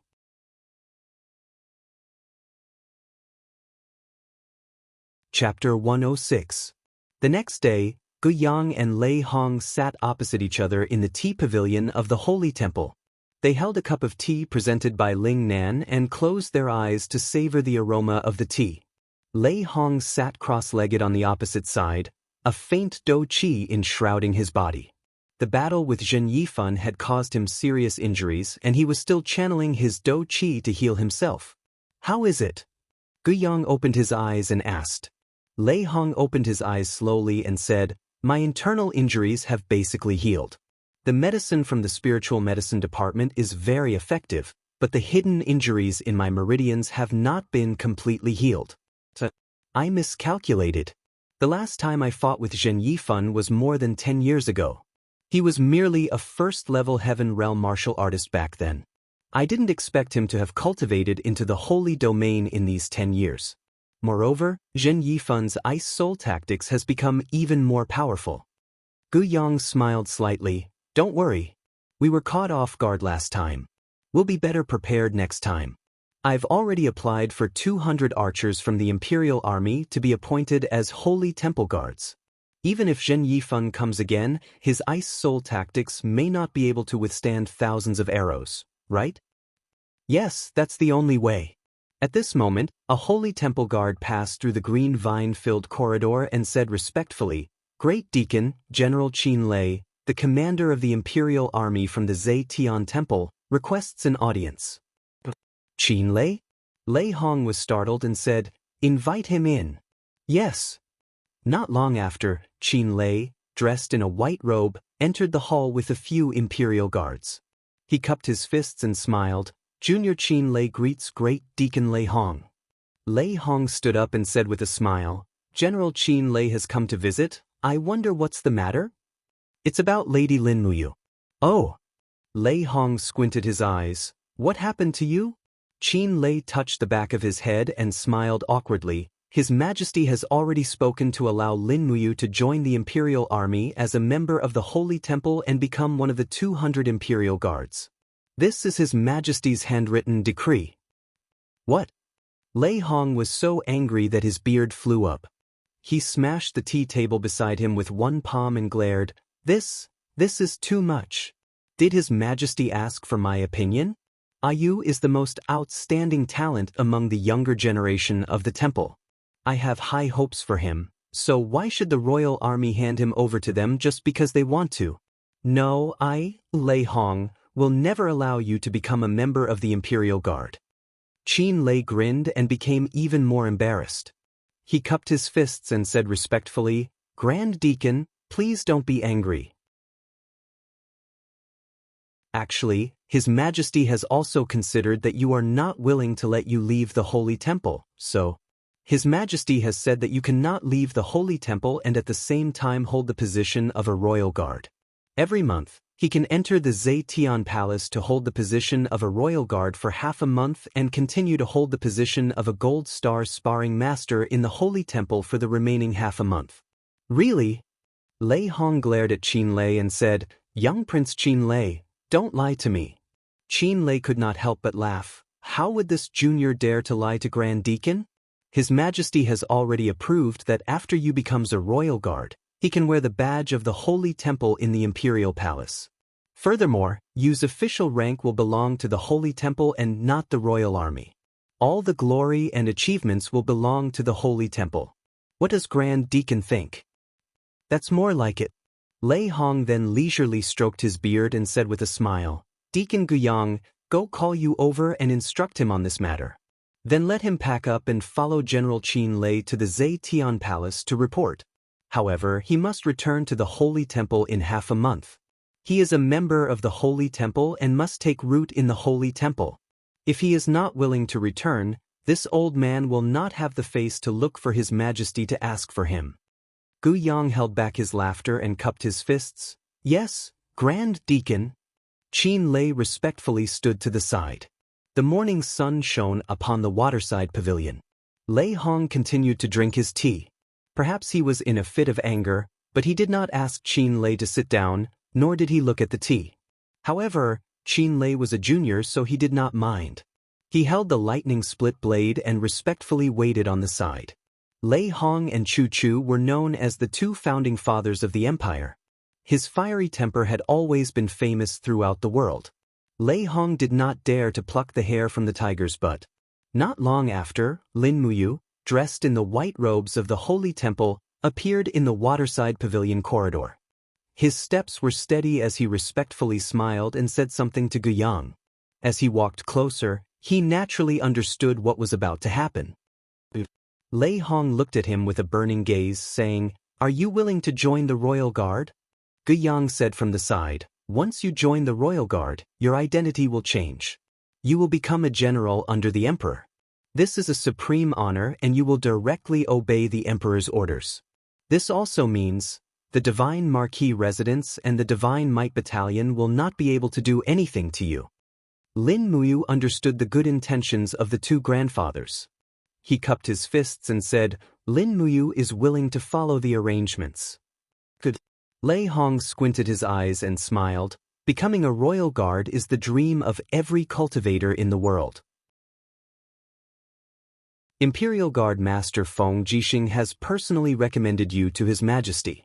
Do not disappoint Master Feng Jixing's painstaking efforts. However, Grandpa has to tell you that you will forever be a member of the Holy Temple. From the day you entered the Holy Temple, your soul has been branded by the Holy Temple. Therefore, no matter how high you fly, no matter how far you go, you will eventually return to the Holy Temple. Do you understand you? Lin Muyu's body trembled. Determination appeared in his eyes and he said, Grandpa Lei Hong, don't worry. The Holy Temple is my home. I will return. Good. Pack up and go. Yes. Qin Lei lightly patted Lin Muyu's shoulder from the side, hugged him, and affectionately said with a smile, Good brother, we can work together in the future. It's really a good thing that the Imperial Forest Guard has such a peculiar expert with a gourd martial spirit like you. Lin Muyu. In the afternoon, after packing up everything, Gu Yang gifted the warhorse that Lin Muyu rode the most to him. Therefore, Lin Muyu carried the prairie fire sword on his back and held the pear blossom spear wrapped in black cloth in his hand. He flipped onto the horse and followed Qin Lei and the others out of the Holy Temple. Lei Hong, Guyang, Zhang Wei and the others saw him off at the entrance of the Holy Temple. Zhang Wei cupped his fists and said, Master Lin Muyu, we will meet again. Lin Muyu also cupped his fists and said, Master Zhang Wei, work hard. I will. The so-called friendship between gentlemen was probably like this. Lin Muyu and Zhang Wei had never been to places like taverns, but there was a kind of brotherhood between them that they could entrust their lives to each other. This kind of friendship between men was something that women could not understand. After saying their goodbyes one by one, they passed through Tong Tian Street and went straight to the Zetian Palace. When they crossed the Zetian Temple's moat, 3 consecutive dong dong dong sounds of war drums could be heard. It seemed to be to welcome the new member, Lin Muyu. Qin Lei carried the thunder-split blade and walked slowly. Along the way, the royal guard on both sides successively knelt down on one knee and gave a military salute. The atmosphere was extremely solemn. In the Zetian Temple, Qin Lei was like a mighty general. No one could be compared to him. Not even the commander of the Imperial Guard, Feng Jixing. After all, the people of the mainland paid attention to bloodline. Qin Lei had the blood of the royal family while Feng Jixing was born as a commoner. Because you are a staff member of the Holy Temple, the ceremony for you to be conferred as a royal guard was personally hosted by His Majesty. Let's go, we will go to the side hall of the Zetian Temple. His Majesty is already waiting there. Yes, yes. Lin Muyu could not help but feel a little apprehensive. This was the second time he was meeting the Emperor Qin Jin, right? However, he was also a little expectant. In his mind, the beautiful face of the little princess, Qin Yin, appeared. Would he be able to see Qin Yin this time? Although he had only met Qin Yin twice, this amiable, adorable, and lively heir of the family seemed to have left a beautiful mark in his heart, one that he would never forget for the rest of his life. Dong dong dong. The war drum sounded again. Along the way of the side hall, there were royal guards everywhere. There were a total of 7,000 royal guards in the imperial capital. Among them, 200 of the most outstanding ones were known as the royal guards. Those who could protect the emperor and the princess at close range were also royal guards. This was a special honor, an honor that normal royal guards could not hope to achieve. Although Lin Muyu came from another world and the world in his heart was much bigger than the people here, he was also much more unrestrained. However, at this moment, looking at the endless palace pavilions and buildings and the scene of guards in the forest, he was still shocked. This world seemed to be a deep quagmire that kept twisting and twisting, sucking him in and making him sink deep into it. Qin Lei walked at the front, the white cloak behind him swaying. There was a golden-purple flower embroidered on it. This was the symbol of the white-robed royal guards. The outstanding ones among the 200 royal guards were known as the white-robed royal guards. There were only a few of them in the entire empire. In the main hall of the side hall, the emperor, Qin Jin, sat on the dragon throne in an imposing manner. He looked at the group of generals and royal guards below him with a calm gaze. Lin Muyu had already seen Feng Jixing wherever he looked. Big brother Feng Jixing's expression was very serious. The moment their eyes met, he grinned, causing Lin Muyu's anxious heart to calm down a lot.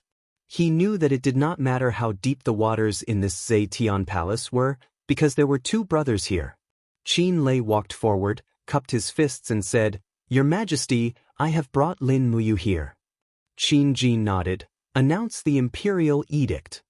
The eunuch at the side walked forward, unfolded a golden scroll and said in a clear voice, "Lin Muyu, commoner, gold star sparring master of the divine temple, cultivation of the first level of the heaven state. Due to your meritorious service in protecting Her Highness Qin Yin in the dragon-seeking forest, you can be specially pardoned to join the royal guards and be bestowed with the title of third-class nobility. You will take up the position of sergeant in the royal guards and temporarily be listed as a member of the Tiger Guards. I hope that you will be able to serve the empire wholeheartedly in the future and be loyal to the Qin family." Qin Lei hinted with his gaze and said in a low voice, "Silly boy, hurry up and accept the imperial edict to express your gratitude." Lin Muyu was stunned. How would he know so much etiquette? He walked forward and received the imperial edict. Then he gave an empire's military salute to Qin Jin, who was on the throne, and said respectfully, "Lin Muyu swears to be loyal to the family and will never betray it." Logically speaking, after becoming a royal guard, one should have done 9 bows, but Lin Muyu did not do so. Instead, he bowed to the emperor in the manner of a soldier. Qin Jin could not help but feel a little displeased by this. He frowned and said, "Lin Muyu, why did you swear to be loyal to the family? Is it because of me?" Lin Muyu was stunned. Qin Jin's gaze became increasingly sharp, piercing through his soul like a sharp arrow. He said, "Tell me the truth. Don't lie. What is the reason for you swearing loyalty to the Qin family?" Lin Muyu raised his head to look at Qin Jin. Their gazes met, and he did not back down. After a few seconds, he said calmly, "I am willing to swear loyalty to the family for Her Highness Qin Yin."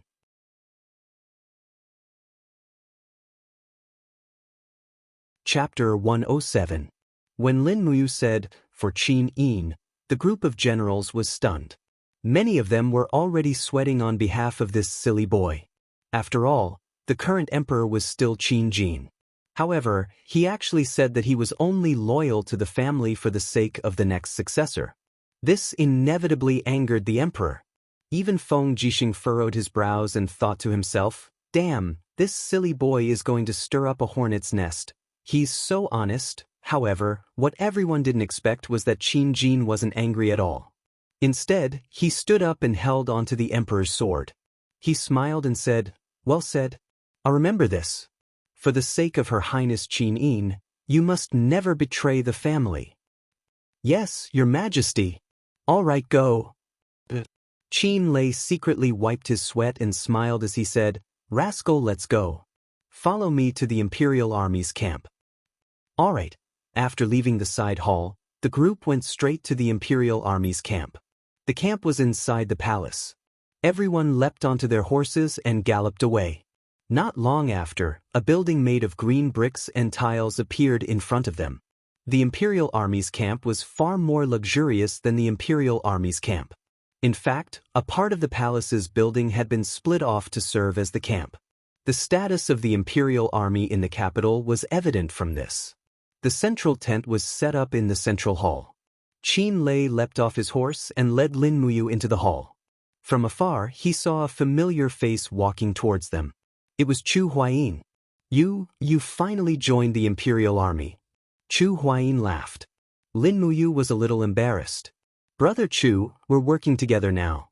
It's just that after joining the Imperial Army, I'm afraid that I won't be able to visit Sister Chu Yao much more often." "That won't happen." "Why?" He was puzzled.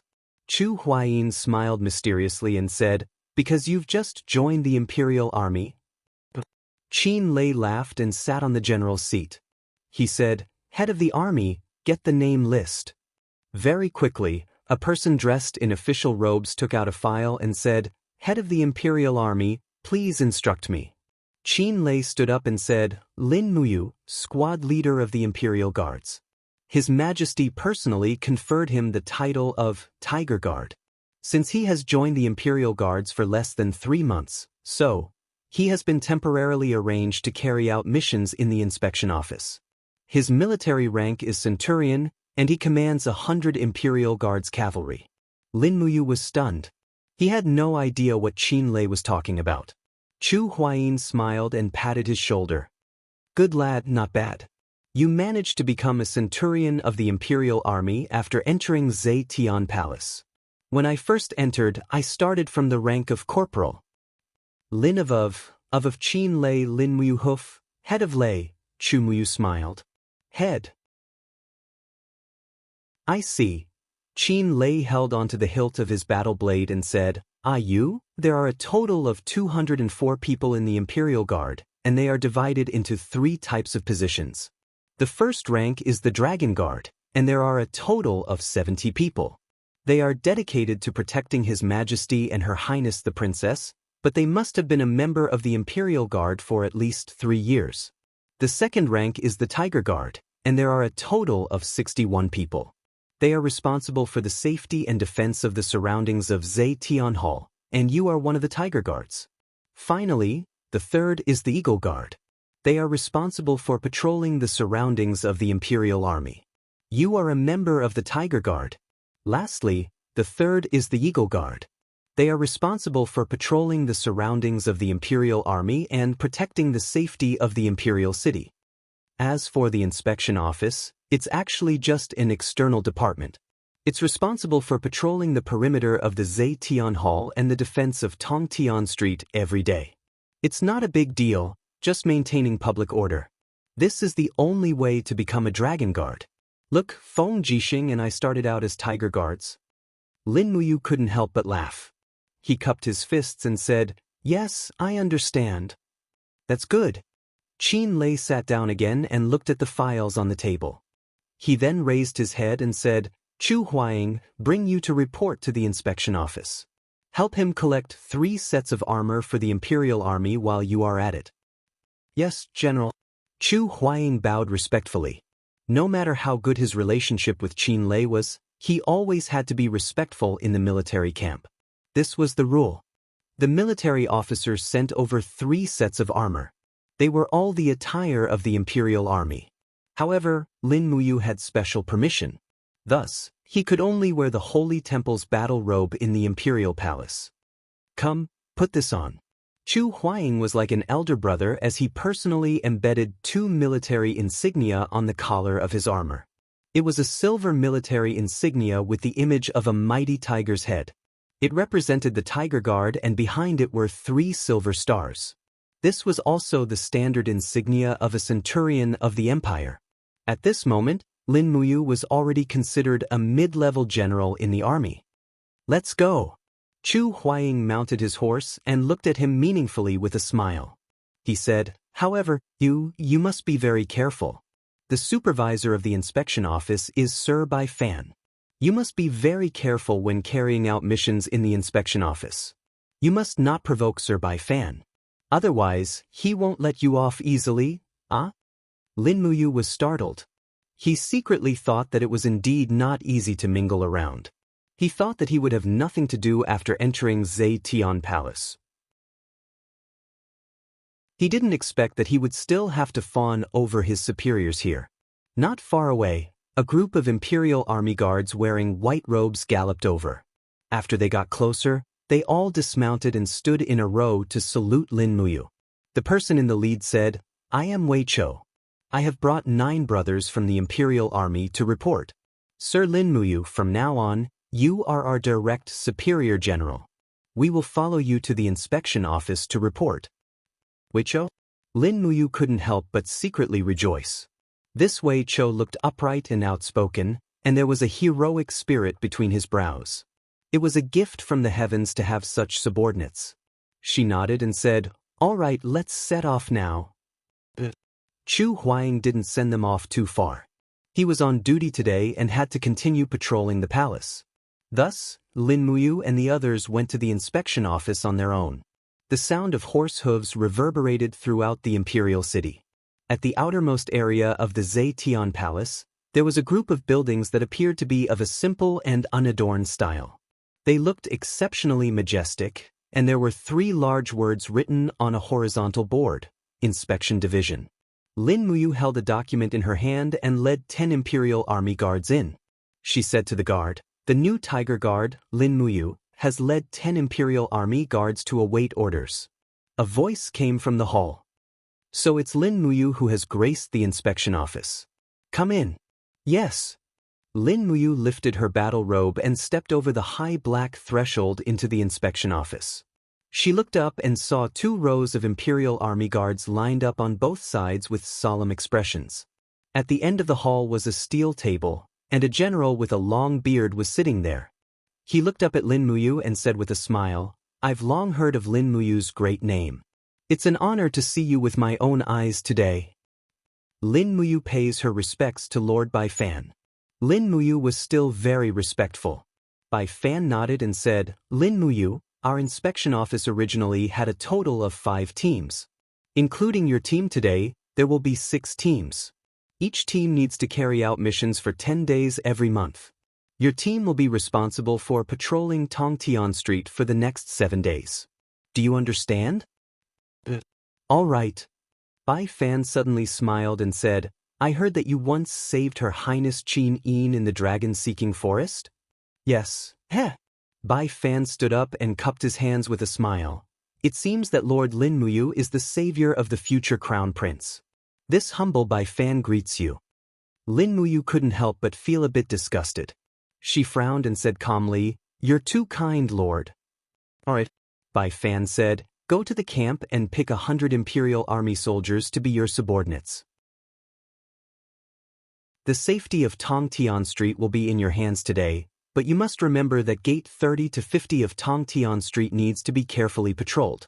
You must not disturb the order there, otherwise, I will not let you off easily, even if you are Her Highness Savior. Then yes. Lin Muyu cupped her hands, then this subordinate will take her leave. After leaving the door, Wei Chou and the other Imperial Army guards followed closely behind. Lin Muyu frowned. What does Lord Bai Fan mean by Gate 30 to 50? What kind of people live there? Wei Chou spurred his horse to catch up with her and rode alongside Lin Muyu. He lowered his voice and said, "General, Gate 30 to 50 includes the largest gambling dens, brothels, orphanages, mints, nursing homes, and so on. It is the economic center of the entire empire. The wealth there is comparable to that of a country, but there are also all kinds of hidden struggles. As far as I know, the owners of the gambling dens and brothels are all familiar with Lord Baifan. So when we patrol there, no matter what we see, we just pretend not to see it." "Is that so?" Lin Muyu raised her eyebrows and said, "Then what's the use of us patrolling?" Wei Chou was startled and asked tentatively, "Is General not afraid that Lord Baifan will pursue this matter?" Lin Muyu laughed heartily and said in a heroic manner, "As the royal guards, we must be worthy of this pure white robe. How can we allow this robe to be stained with dirt? I, Lin Muyu, am a Virgo, a perfectionist. I can't tolerate even a speck of dust in my eyes. Wei Chou, do you think I'm right?" Wei Chou was startled. He didn't quite understand what Virgo meant, but he still felt his blood boiling. He quickly cupped his hands and said, "If General is really doing this for the sake of the world, then no matter what happens, Wei Chou is willing to pledge his life to follow General." Good. When they arrived at the Imperial Army's main camp, they selected 100 elites and 10 Imperial Army guards. These 110 people were Lin Muyu's personal forces. She led these 110 people out of Zetian Palace and slowly rode into Tongtian Street. Lin Muyu's white robe fluttered in the cool breeze and she suddenly felt proud of herself. Tongtian Street was the economic core of the entire imperial capital. There were more than 2,000 portals in total. Therefore, they could only split their forces into 10 teams. Lin Muyu personally led 11 people, including Wei Chou, the Imperial Army Guard, and 10 Imperial Army Cavalry. The main targets for inspection were numbers 30 to 50. Since Baifan was a tiger, according to Lin Muyu's personality, she would definitely touch the tiger's butt.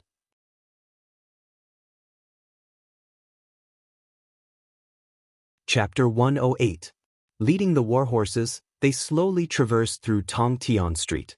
The passers-by on the road all cast respectful gazes. In the eyes of the commoners, this group of people dressed in white was a symbol of power, so many people gave way. Lin Muyu frowned and said in a low voice, "The commoners are afraid of us?" Wei Chou smiled awkwardly, "Yes, but also not." "How so?" Wei Chou said, "The Imperial Army is the largest part of the Imperial capital's defense force. It is said that 7,000 people can ensure the Imperial capital is impregnable, but, on normal days, the Imperial Army is actually in a state of inaction, and there are even frequent incidents of invading and harassing the commoners. Commander Qin Lei is busy with official duties, and does not have the time to care about these things." Lin Muyu frowned, and continued to lead the horse forward. Shop after shop flashed past in front of them, and very soon, they arrived in front of a house with white walls. The faint sound of a woman crying could be heard from inside. With a creak, the door opened, and a group of more than 30 women in ragged clothes walked out under the escort of guards. Each of their faces were ashen, and their eyes were lifeless. "Hurry up and leave, you lowly servant." A guard raised his hand and used the hilt of his sword to fiercely smash a woman's shoulder, causing her to stagger and fall to the ground. She raised her head and looked angrily at the guard, but did not say a word. Lin Muyu was instantly petrified. That woman's eyes were so similar to Xiang's. "What's going on?" Lin Muyu flipped over on the horse and rushed over. She had already raised her hand and pulled out the burning prairie sword. The long sword quickly pierced through, and with a keng, it broke the body of the sword that the guard raised again. "How dare you, who is it?" The guard quickly turned around, and saw Lin Muyu riding over on a horse, and the insignia of a centurion on his collar. He hurriedly and respectfully said, "General?" "Greetings to the general." "What's going on with these women?" Lin Muyu asked indifferently. The guard was startled and said, "General, this is the nursery hall. These women are naturally the camp concubines. I am currently bringing them to the Imperial Army camp to carry out the daily task of washing clothes." Behind him, Wei Chou caught up and said, "General, these are indeed camp concubines. What is a camp concubine? Lin Muyu asked. Ingji is? Wei Chou found it hard to say it out loud. He clenched his teeth and said, Ingji is also known as the laundry girl. She is responsible for washing clothes in the army. In addition, Ingji is also responsible for dispelling the soldiers' desires. So, General? Lin Muyu looked at the group of girls in front of him. Each and every one of them had lifeless eyes. Some of them were even very young, but their bodies were already riddled with scars. Instantly, an indescribable anger rose in his heart. He raised his hand and grabbed the burning prairie sword that was circling back and said, Take them back. Guards, follow me into this nurturing hall. I want to see what this nurturing hall is exactly. General? Wei Chou hurriedly stopped him. This rule has been passed down since the era of the god of war, Xiang Wenin. We can't break this rule. Lin Muyu's heart ached. She gritted her teeth and said, Wei Chou, are you willing to see them continue to suffer? If you can't bear it, then follow me in. Yes, General.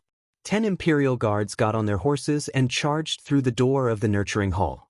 The dozens of guards inside the door didn't dare to resist when they saw the imperial guards. They all stood there dumbstruck. This was a large courtyard.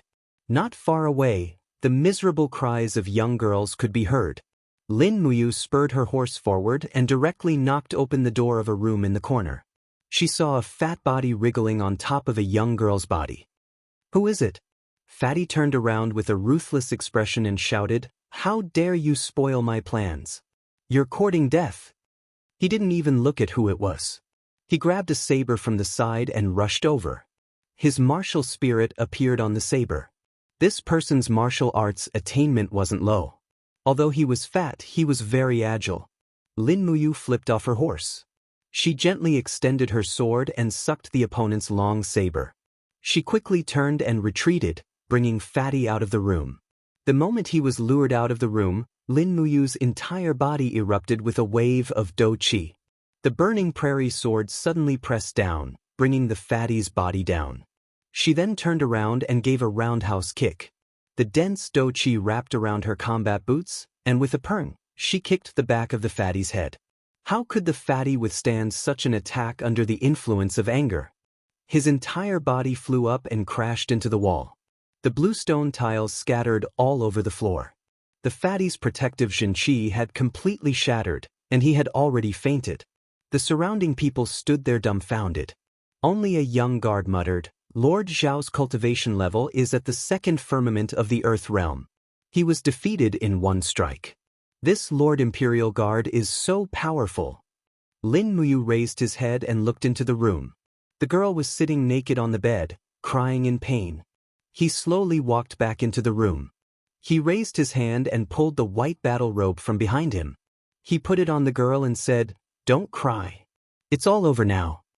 The girl suddenly tore off her battle robe and threw it on the ground. Her eyes were filled with despair. She looked at him with a pair of blood-red eyes and said, Stop pretending. You soldiers are all beasts, all beasts. Lin Muyu stood there in a daze. He didn't explain anything. He turned around and closed the door. There was a commotion outside. Another group of guards rushed in. The leader wore the rank of a chiliarch. He said with a livid face, What happened? What's going on? One of the guards said, General Manjin, when Lord Zhao was opening a camp concubine, this royal guard suddenly barged in and knocked Lord Zhao out. Manjin looked at Lin Muyu with a face full of rage. Do you know the rules? Attacking the nursery is the same as attacking the Empire's army. Do you, the Imperial Guard, understand? Can this place represent the Empire's army? Lin Muyu raised his eyebrows. His body was covered with dense do qi and his martial soul was about to be unleashed. He looked at the group of soldiers in front of him and said through gritted teeth, You guys treat women as tools to satisfy your lust and humiliate them. You guys don't treat humans as humans and trample on them like this. You guys are not fit to call yourselves soldiers of the Empire. The territory of the Great Qin Empire would have been destroyed if it was left to useless people like you to protect it. Manjin's face was full of anger. He could feel Lin Muyu's powerful fighting spirit. He knew that he was no match for this squad leader. He pulled out his sword and said, "Soldiers with spears, surround him. I don't care if he's from the Imperial Guard or some other army. I, Man Jin, will send him to the military law office for hurting people in the nursery. Come on." The corner of Lin Muyu's mouth curled up, revealing a handsome smile. He actually took the initiative to provoke them. Behind him, there was a group of girls in disheveled clothes shivering in the room. These girls were collected from various places. Their only purpose was to use their bodies to please the Empire's army. "Go!" Man Jin shouted. Immediately, a large group of soldiers with spears surrounded them.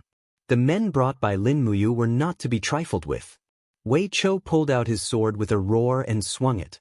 He concentrated his true energy into the blade and turned it into a sword aura that swept through the crowd. In an instant, 7 or 8 spears were chopped off by him. As expected, none of the Imperial Guards were easy to deal with. The rest of the Imperial Guards also pulled out their swords.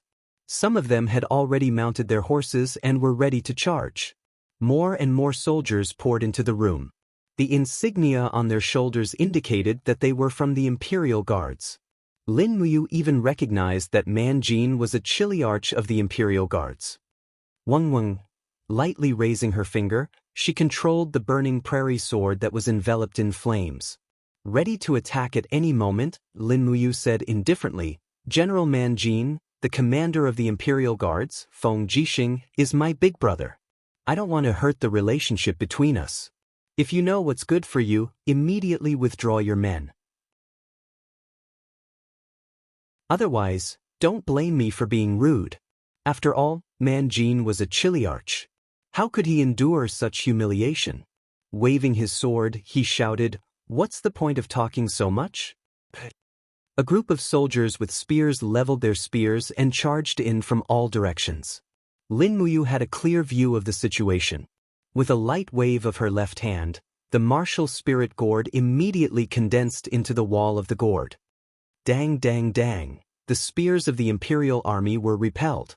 Her right hand controlled the prairie fire sword to launch an attack.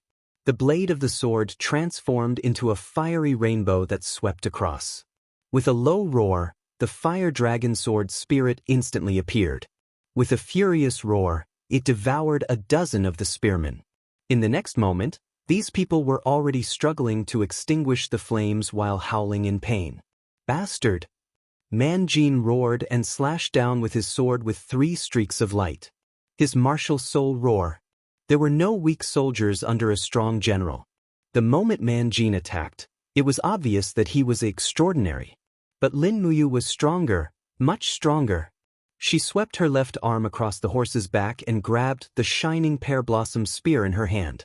With a light shake, the tip of the spear shook and collided with Man Jin's blade. Ding! The sound of the collision was very sharp. Man Jin felt a chill in his arm. Immediately after, he saw a beast soul appear on the pear blossom spear. It was the soul of the 11,000-year ice Qilin. Roar!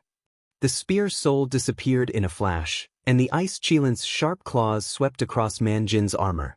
Snowflakes fell, and in the next moment, Man Jin was forced to take a few steps back. His face was filled with shock, and his entire body was frozen and numb. Frost crawled up his skin, and he instantly lost his ability to fight.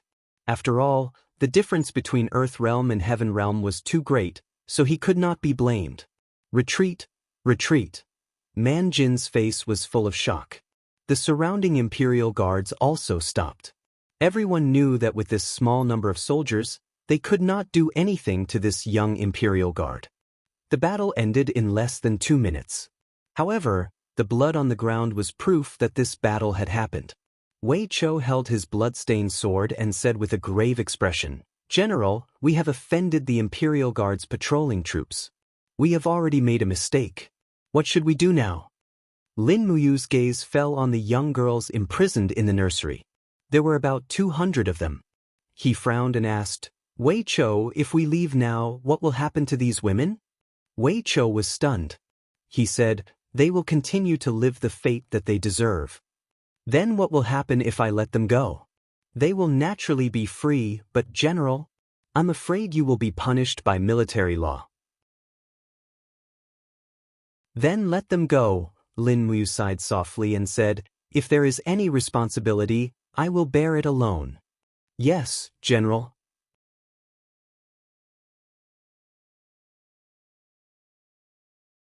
Chapter 109. The Imperial Guards dispersed, leaving behind a few injured who were howling in pain on the ground. This calmed Lin Mu down.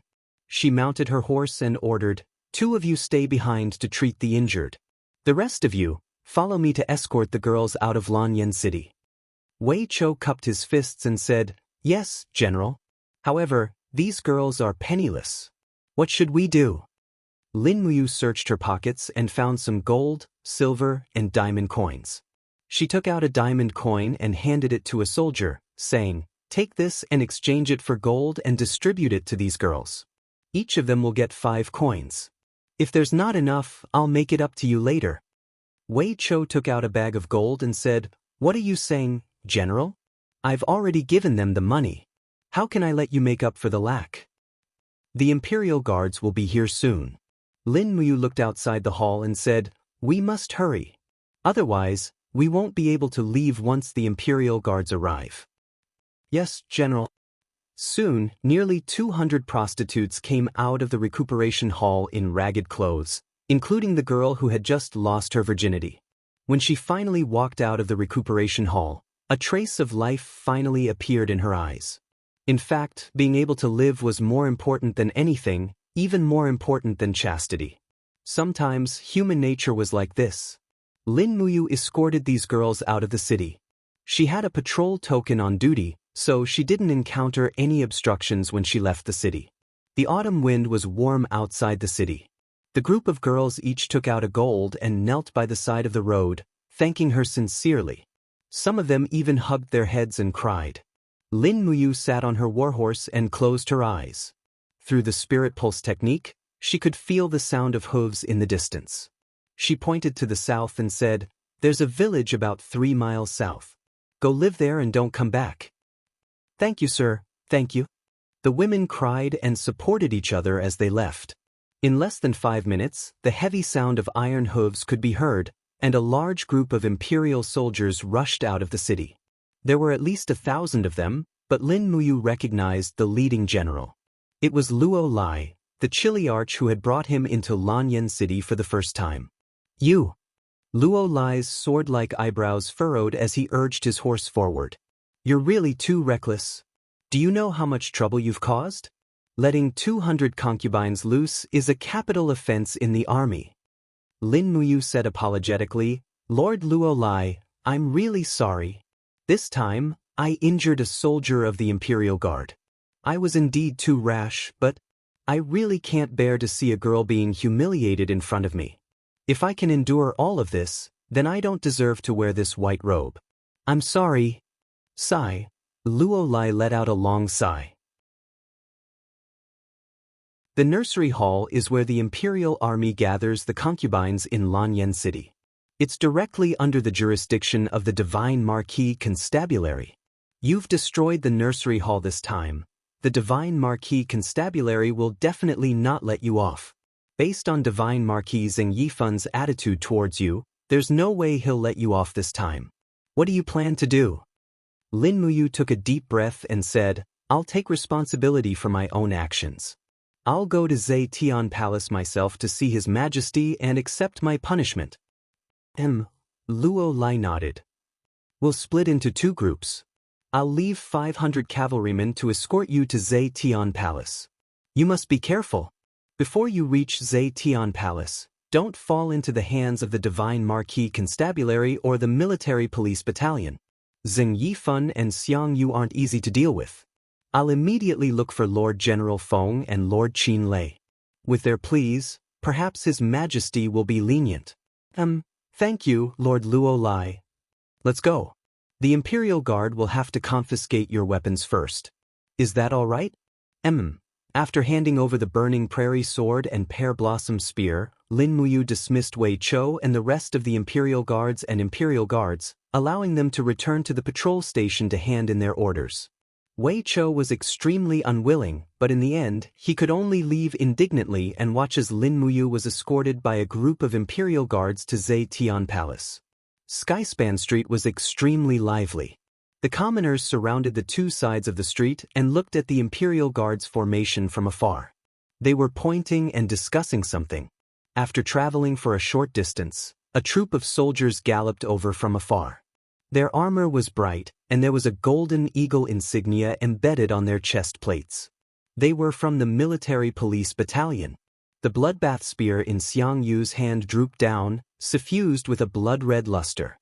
He abruptly raised the spear and shouted in a low voice, "Audacious Lin Muyu, how dare you defy the Empire's military law and wreak havoc in the nursery hall? Men, arrest him and bring him back to the military police battalion." Lin Muyu's brows were tightly knitted. The Imperial Guard centurion cupped his fists and smiled. "This general greets Lord Xiang Yu. Lin Muyu has already been arrested by this general. The Imperial Guard will escort him to Zetian Palace to await His Majesty's punishment. There's no need for Lord Xiang Yu to worry." "Is that so?" Xiang Yu's arm trembled slightly, and raging flames surged onto the spear, transforming into a ferocious tiger martial soul. It was a first-grade martial soul, trampling fire tiger. His arm lowered slightly, and he urged his horse to gallop over. The bloodbath spear was covered in raging flames as he laughed. "There's no one Xiang Yu, can't capture if I want to." The Imperial Guard centurion was stunned, and he didn't even have the courage to draw his sword. Xiang Yu had long stepped into the second level of the heavenly stage, and was a heavenly king powerhouse. With such a huge disparity in strength, how could a mere centurion dare to fight with Xiang Yu? "Get out of my way." Lin Muyu abruptly urged her horse to knock the centurion away. She opened her palm, and the black tortoise shell and dragon scale wall instantly condensed, taking on Xiang Yu's determined attack head-on. The trampling fire tiger roared incessantly, and the bloodbath spear produced a whirling force, piercing through the black tortoise shell like an awl. Xiang Yu roared, and his tiger eyes were filled with rage. "Break for me!" Another loud sound, and the dragon scale wall was also pierced through, and the bloodbath spear pierced towards Lin Muyu's neck with a biting cold flame. What? At that critical moment, Lin Muyu dodged to the side, and the bloodbath spear left a bloody mark on his neck. He flipped off his horse, and with a quick stride, he arrived beside the swordsman lieutenant. He opened his palms slightly, and the prairie fire sword was unsheathed. As soon as he turned around, he saw the blazing bloodbath spear flying towards him like lightning. He had no time to dodge and could only use the prairie fire sword to block. Sparks flew everywhere. Xiang Yu's strength was just too strong, and he was sent flying backwards, crashing into a wall behind him. Struggle before death. Xiang Yu laughed coldly, and suddenly lifted his left arm. Flames swirled around his fist, and he roared, "Fire Cloud Fist." The whistling fist carried with it a monstrous power. Lin Muyu gritted his teeth, and hurriedly raised both his palms, instantly raising his do qi to the maximum, and the dragon scale wall plus black tortoise shell was formed once more. Bang! The flames formed a shockwave, pushing a group of imperial guards and military police back again and again. As for the citizens of Lanyan City who were watching from afar, they all covered their eyes and lowered their heads to avoid the impact of the shockwave. The person who felt the most uncomfortable was none other than Lin Muyu. Xiang Yu's punch was very strange, and the layers of flames rippled. Lin Muyu used his do qi to strengthen the walls of the gourd, and blocked 3 layers of the force. However, he didn't expect that there would be 3 more layers of force, each stronger than the one before. This was the marvel of the Fire Cloud mantra that Xiang Yu had cultivated for many years. Many experts had been defeated by this punch. Bang! The moment the walls of the gourd shattered, Xiang Yu's punch landed on Lin Muyu's chest armor, directly shattering the golden star insignia of the sacred temple's sparring master. Meanwhile, Lin Muyu concentrated the rest of his do qi on his chest to withstand this blow. Bang! He slammed into the wall, and terrifying cracks appeared on the brick wall behind him. Fortunately, he wasn't too seriously injured. his blood and qi were surging, and he felt very uncomfortable. Heh!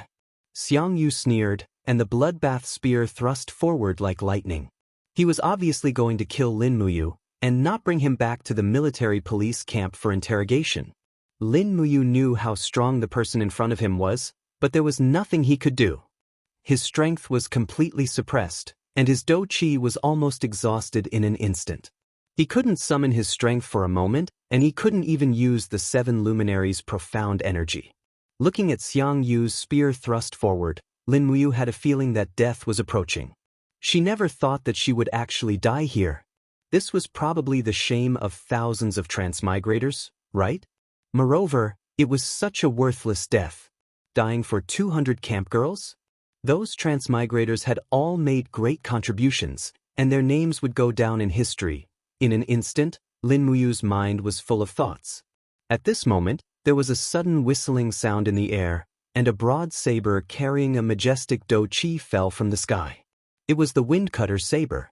Feng Jixing was here. Clang. Xiang Yu's sure-kill spear was directly repelled by Feng Jixing, and a cyclone surged between the two. Feng Jixing held the Windcutter saber, and his face was filled with battle intent and anger as he said, "Lord Xiang Yu, Lin Muyu is a royal guard. You want to kill him? Do you know that the royal guard is a title bestowed by the emperor? Do you have the qualifications to kill a royal guard?" Heh, Xiang Yu raised the corner of his mouth with some disdain. The fire cloud art on his arm surged as he said indifferently, "Feng Jixing, I know you have a personal relationship with Lin Muyu. If you want to help him, then come at me together. I, Xiang Yu, am unparalleled in the world. So what if I fight the two of you alone?" Feng Jixing said, "You really aren't willing to let Lin Muyu off today?" "That's right." Xiang Yu's eyes were filled with killing intent as he said, "He destroyed the nurturing hall and openly challenged the empire's military law. This is already equivalent to challenging the dignity of the god of war, Xiang Wenin. As Xiang Wentian's descendant, how can I allow such a person to live in this world?" Lightly swinging the Windcutter saber, Feng Jixing said indifferently, "Lord Xiang Yu, I, Feng Jixing, have always respected you as a hero. But if you insist on killing you today, then you'll have to step over my, Feng Jixing's, corpse." As he spoke, Feng Jixing raised his saber and shouted, "All Imperial Guards, listen up. This is a personal grudge between me and General Xiang Yu. None of you are allowed to make a move, even if I, Feng Jixing, die in battle." Xiang Yu sneered, "You're courting death."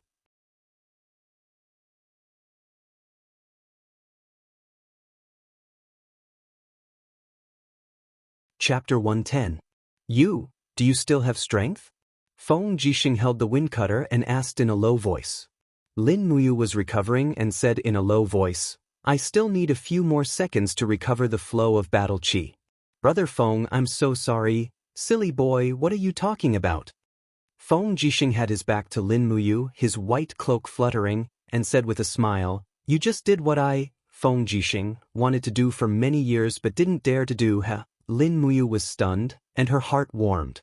The man in front of her was indeed like a big brother protecting her. Such a close friend was hard to find in a lifetime. Holding the burning prairie sword tightly, Lin Muyu suppressed the surging aura in her body in less than 10 seconds, regained control of the battle qi in her body, quickly summoned the martial soul gourd to condense the black tortoise shell and dragon scale wall, and stood side by side with Feng Jixing. Feng Jixing growled, and the second-class martial soul, purple electric flame wolf, surrounded his body with fierce flames. Facing the challenge of two heaven realm powerhouses, Xiang Yu was extremely calm. He raised his hand and threw the bloodbath spear. With a clang, the spearhead went straight into the wall. He clenched his fist, and his martial soul came out of his body. He said with a smile, "I haven't fought for a long time. Come." As he spoke, he took the initiative to attack. His iron fist was surrounded by raging flames, and like a mad dragon coming out of the sea, he rushed towards Feng Jixing's saber. Feng Jixing didn't dare to be careless. His body sank slightly, and the Windcutter was surrounded by a blue airflow.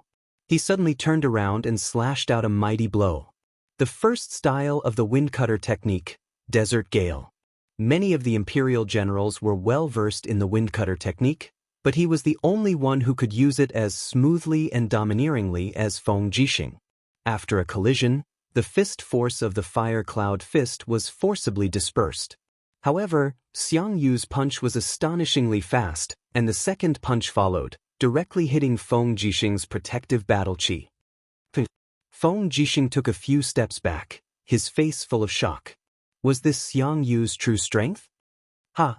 Xiang Yu laughed wildly, then turned around and blasted a punch towards Lin Muyu. In his mind, Lin Muyu was the weaker of the two, so killing him first was the best strategy. The burning prairie sword spun in the air with blazing lightning. Lin Muyu used lightning to control the sword with one hand and suddenly clenched her right fist. Streaks of blood-colored cyclones quickly condensed in the surroundings. It was a move of the seven luminaries' profound energy. Chaos of all life. Bang! The surrounding earth trembled slightly, and both Lin Muyu and Xiang Yu retreated several steps at the same time. A cyclone surged out with the two of them as the center. Both of them were shocked. Xiang Yu didn't expect Lin Muyu to have such a vigorous and domineering strength, and Lin Muyu didn't expect Xiang Yu to be able to eat the complete chaotic lumen of the common people without any injuries. Could it be that this person was stronger than a Saint Realm expert like Tsong Baihe? Swoosh! For Feng Jixing's second slash, the battle saber was wrapped in hot sand, and the surface was suffused with a dazzling golden light. The purple electric flame wolf martial soul was added to the battle saber, and a fierce strike fell from the sky. Hot sand golden.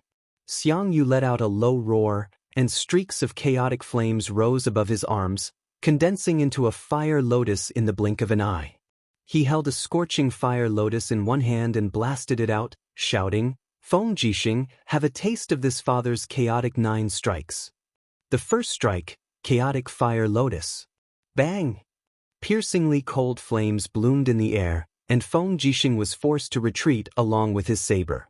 However, his handsome face was full of determination.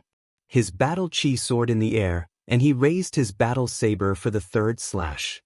His body was wrapped in a violent wind, and the world suddenly darkened as if all the light was absorbed. This slash seemed to have become a storm, violent blade storm. The corner of Xiang Yu's mouth curled up, and his body slightly bent. Chaotic energy gushed out from his palm, and his feet suddenly stomped on the ground, crushing countless bricks. Bang! He left the ground. The third strike of chaotic 9 strikes. Chaotic heaven splitter. Boom! The power of the storm and the chaotic energy collided in the air, and Xiang Yu's violent and domineering power raged, and Feng Jixing was instantly sent flying along with his saber. Swoosh! Xiang Yu turned around and saw a long sword with a scorching spiral of flames flying toward him. It was Lin Muyu's dragon flame spiral break. This strike was imbued with true dragon essence fire, and he was going all out. Damn it, Xiang Yu cursed under his breath. He could clearly feel how powerful this strike was. Without thinking, he spread his arms apart, and the chaotic energy surged in his palm, turning into a black vortex that blocked in front of him. This black vortex was like a black hole that could devour all power. Xiang Yu's eyes widened, and he roared, "You're courting death." The sixth strike of chaotic 9 strikes. Chaotic annihilation. Bang, bang, bang. The burning prairie sword spiraled through, and the sound of energy collisions constantly erupted in the dark force field of chaotic annihilation. Xiang Yu's face was ashen, and his veins were bulging. He almost used all the battle energy in his body to support the chaotic annihilation. Just when he was about to collapse, he saw Lin Muyu leap up from the ground. Her iron fist was surrounded by demonic energy, and she directly punched at his chest. 2 luminaries' demonic dance. Xiang Yu was flustered. He raised his left arm, and with a clang, he knocked away the burning prairie sword. He raised his right arm in front of his chest, and his battle energy formed an aura shield to protect himself. Bang! Under the heavy strike, the second strike of the 7 luminaries' profound energy was finally effective. It forcefully dispersed Xiang Yu's protective battle energy and hit him heavily in the chest. But at the same time, The instant Xiang Yu retreated, he also kicked Lin Muyu's abdomen heavily. With a bang, he was sent flying straight to the ground, and he rolled very far away. The wall of the gourd instantly shattered. In front of the chaotic energy, it seemed like the gourd's defense was already useless. Landing lightly on the ground, Xiang Yu rubbed his somewhat numb arm. The battle energy in his body was still very vigorous. He chuckled, walked towards Lin Muyu step by step, and said, "The two of you working together doesn't seem to be much." Lin Muyu opened her hand and called back the burning prairie sword. Holding the sword hilt, she struggled to stand up. Her face was full of ash, and the white robe behind her was also stained with a lot of flame dust. Right at this moment, a golden radiance blossomed behind Xiang Yu. That was the radiance of the god-binding lock martial soul. Qin Lei had arrived.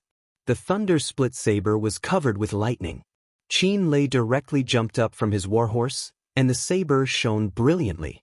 It directly pierced through Xiang Yu's protective battle energy and attacked the main body, thunder split diffraction slash. This saber was extremely fast, and also extremely sharp. Bang! Xiang Yu quickly retreated, using the saber's force to retreat several dozen meters. With an incomparable fury on his face, he said, "Young Duke Qin Lei, you also want to be enemies with me, Xiang Yu, is that it?" Qin Lei held the thunder split saber with a gloomy expression. "Feng Jixing and Lin Muyu are my brothers. If you want to touch them, you'll have to ask my thunder split saber first." "Is that so?" Xiang Yu's sword-like eyebrows rose, and he revealed his arrogance. He said with a smile, "Then come at me together, young duke. I, Xiang Yu, would like to see what it feels like to fight 1 against 3. Streaks of primal chaos cyclones rapidly spun and extended around him, actually forming a piercingly cold storm. It was as if a deity had descended to the mortal world, giving people the feeling that they had to look up to him. Primal Chaos 9 strikes, the secret technique that the war god Xiang Wenian left behind for his descendants. It could indeed be said to be unparalleled in the world. Feng Jixing supported himself with the wind cutter saber and stood up. He wiped the blood from the corner of his mouth and looked at Lin Muyu from afar. Lin Muyu, on the other hand, forcibly raised her battle energy and strengthened the walls of the gourd. She nodded slightly, indicating that they could continue fighting. "Go!" Qin Lei roared and took the initiative to attack. The lightning force on the thunder split saber continuously extended and actually formed a force field with a radius of about 5 meters. He raised the long saber and swept it horizontally with a low shout. The saber's light went straight for Xiang Yu. Thunder split saber's second strike, thunder saber breaking flames. However, within the primal chaos, streaks of lightning flickered. Xiang Yu used the power of primal chaos to condense a long spear flickering with lightning. He grabbed it in his hand and smiled. "Go to hell!" Swish! The primal chaos lightning spear went straight for Qin Lei. Bang! Lightning and flames mixed together. God-binding chains rose around Qin Lei to protect their master, but they still couldn't withstand the attack of the lightning spear. Qin Lei spat out fresh blood from his saber and fell back. Xiang Yu had also taken the brunt of his attack. Xiang Yu's body trembled slightly. His blood and qi surged, and his expression turned even uglier. On the right, streaks of lightning rapidly converged. Feng Jixing poured the lightning force of his martial soul into the wind cutter saber and created the fourth style of the wind saber technique, Wild Thunder Saber. Feng Jixing slashed with his saber and was pushed back by the opponent's primal chaos force. Meanwhile, Xiang Yu finally couldn't hold on any longer. A trickle of blood seeped out from the corner of his mouth. "Feng Jixing, you bastard!" Xiang Yu's expression was ashen. However, a powerful force suddenly attacked from behind. He didn't even need to think to know that it was Lin Muyu's attack. In fact, Xiang Yu had calculated everything, but he had overlooked Lin Muyu. He simply didn't expect this unknown brat to grasp a power that he had never heard of before. It was incomparably tyrannical and didn't even lose to the chaotic 9 strikes. 2 luminaries' demonic dance. Lin Muyu was going all out. This was already the second time she had used the power of the second luminaries in a day. Their fists collided, and the air seemed to shatter. Cracks appeared on the houses not far away, and some even collapsed directly. Streaks of blood splattered on the ground. Xiang Yu's body trembled slightly, but his arms still maintained the posture of punching. Lin Muyu slowly took a few steps back. The muscles all over her body felt like they were on fire. The excessive use of the seven luminaries' mystic force had ultimately resulted in a backlash. Fortunately, she had cultivated the spiritual pulse technique, and the power of her soul was much stronger. Therefore, she hadn't reached the point where she would instantly age due to the backlash. Are you all right? Feng Jixing limped over with his wind cutter saber and asked with concern. This brat didn't look like he was all right. Lin Muyu shook her head slowly. I'm fine. Where's Brother Feng? I'm all right too. Feng Jixing propped himself on the ground with his saber and walked over step by step. Commander Qin Lei, are you all right? Qin Lei sat on the ground, and the power of primal chaos was still surging in his body. In reality, he had withstood Xiang Yu's strongest attack. Fortunately, his physique was strong. If it was Lin Muyu or Feng Jixing, they might not be able to withstand Xiang Yu's strongest attack. It's good that you're all right. Feng Jixing laughed. He wiped the blood stain at the corner of his mouth, looked at Xiang Yu who was not far away, and asked, General Xiang Yu, do you still want to fight? Xiang Yu's face was ashen. His dou qi was almost exhausted. Even if he had made up his mind to kill, he had no more strength to fight. Just at this moment, the sound of horse hooves came from afar. It was an imperial guard holding a golden scroll. He said, His Majesty's decree orders Feng Jixing and Qin Lei to escort Lin Muyu back to Zetian Palace Hall. Yes. Feng Jixing was finally relieved.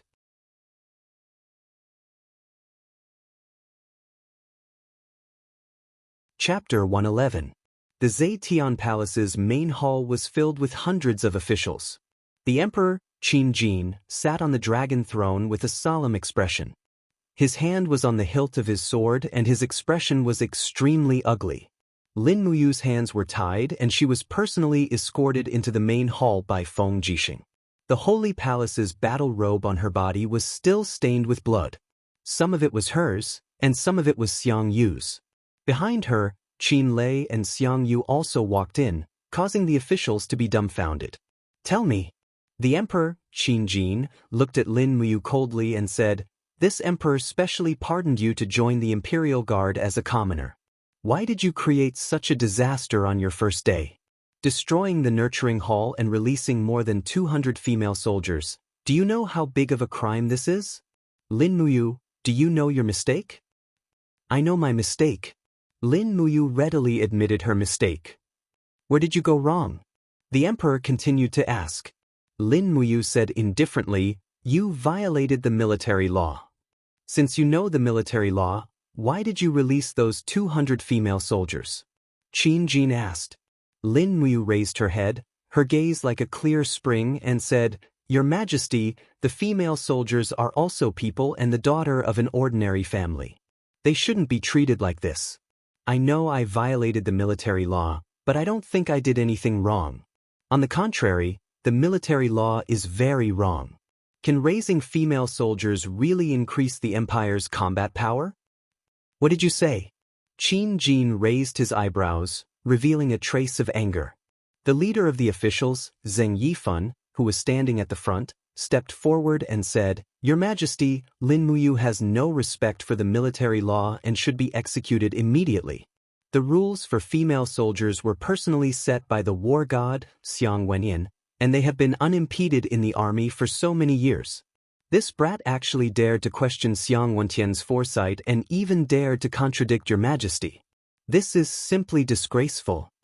Qin Jin said indifferently, Official Zheng is right. Lin Muyu, what else do you have to say? Lin Muyu's heart sank. Did this emperor really want to kill her? I have nothing to say. He said calmly. He could not go against the monarch anymore. A smart person should have a smart way of doing things. Instead of going against the monarch here and getting killed, he might as well endure the humiliation and wait until he was strong enough to change all this unfairness. Minister, How should Lin Muyu be punished for her crime? The emperor asked. The minister walked out slowly with a sinister smile on his face. He said, Your Majesty, this person has committed a crime that should be punished. He should be executed in the Zetian Palace as a warning to others. Qin Jin muttered to himself, but didn't say anything. Feng Jixing hurriedly cupped his fists and said, Your Majesty, Lin Muyu only violated the military law because he doesn't understand it. Moreover, his loyalty to the Qin family has never changed. This general believes that he shouldn't be punished with capital punishment. Qin Lei also cupped his fists and said, Your Majesty, this general also believes that Lin Muyu's crime shouldn't be punished. Your Majesty, please reconsider. The empire is in need of people. Lin Muyu is skilled in both the pen and the sword. He can't be killed. Zheng Yifan sneered. Do you think that our Qin empire still needs a frivolous brat to lead the country? Your Majesty, this humble subject believes that Lin Muyu should be executed immediately. Otherwise, everyone will dare to disobey the military law. The empire's army will collapse on its own. Minister Luo Xing cupped his fists and said, This humble subject also believes that this person must be executed. Luo Xing's son, Luo Bin, was a deacon of the spiritual medicine department. He had been injured by Lin Muyu before. It seemed that the stone that was thrown a long time ago had finally hit his head. Qin Jin's expression was uncertain. Obviously, he didn't want to kill a talent like Lin Muyu. However, Zheng Yifan and Luo Xing were pressuring him. If he didn't kill him, it would definitely cause a backlash in the officials' hearts. At this moment, a voice suddenly sounded from outside. The temple's grand deacon, Lei Hong, requests an audience. Before the voice even finished, Lei Hong had already entered the main hall, travel-worn. He waved his sleeves and cupped his fists, saying, This old subject, Lei Hong, greets your Majesty. Elder Lei, you may rise. Qin Jin stood up and said very politely. It was enough to show how much he valued Lei Hong. He said, Elder Lei, you must have come to the Zetian Palace for Lin Muyu's matter, right? Lei Hong nodded and said, Yes, this old man is pleading on Lin Muyu's behalf. Qin Jin said, The officials want me to kill Lin Muyu, but Elder Lei is pleading on Lin Muyu's behalf. What do you expect me to do? Lei Hong's eyes shone brightly as he said, Your Majesty, Lin Muyu's crime is nothing more than releasing more than 200 concubines. He only saved 200 women. What crime is there? Your Majesty, the empire has flourished for thousands of years. How many women have died in the tents? They were born of parents and are actually the same as us. This old man would like to ask the heavens, where is the justice and righteousness in the matter of the concubines? Your Majesty subdues people with virtue and your prestige spreads throughout the world. Could it be that your Majesty has never questioned whether the existence of the concubines is reasonable or not? Elder Lei, Qin Jin was slightly stunned. The power of Lei Hong's words was obviously not something that Lin Muyu could compare to. If even Lei Hong was questioning the matter of the concubines, then Qin Jin had no choice but to reconsider. Lei Hong said indifferently, Your Majesty, please forgive this old subject for speaking bluntly. Many of the concubines are young women, and some are even similar in age to Her Highness Yin. May I ask Your Majesty, if Her Highness Yin was reduced to being a concubine, as a father, what would Your Majesty think? Would you rescue those concubines like Lin Muyu? In this old subject's opinion, Lin Muyu is only doing something that others don't dare to do. She is not challenging the imperial authority or military law. Qin Jin pondered for a moment and sat down silently. Zheng Yifan, however, sneered and said, Great Deacon, you have quite a big tone. The strategy of the concubines was personally formulated by the founding emperor, Qin Yi's god of war, Xiang Wenin.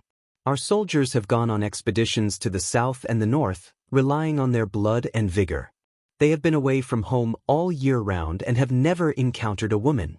They have risked their lives to charge and break through the enemy lines for the empire. Should we not give them the rewards they need after victory? This is the nature of lust.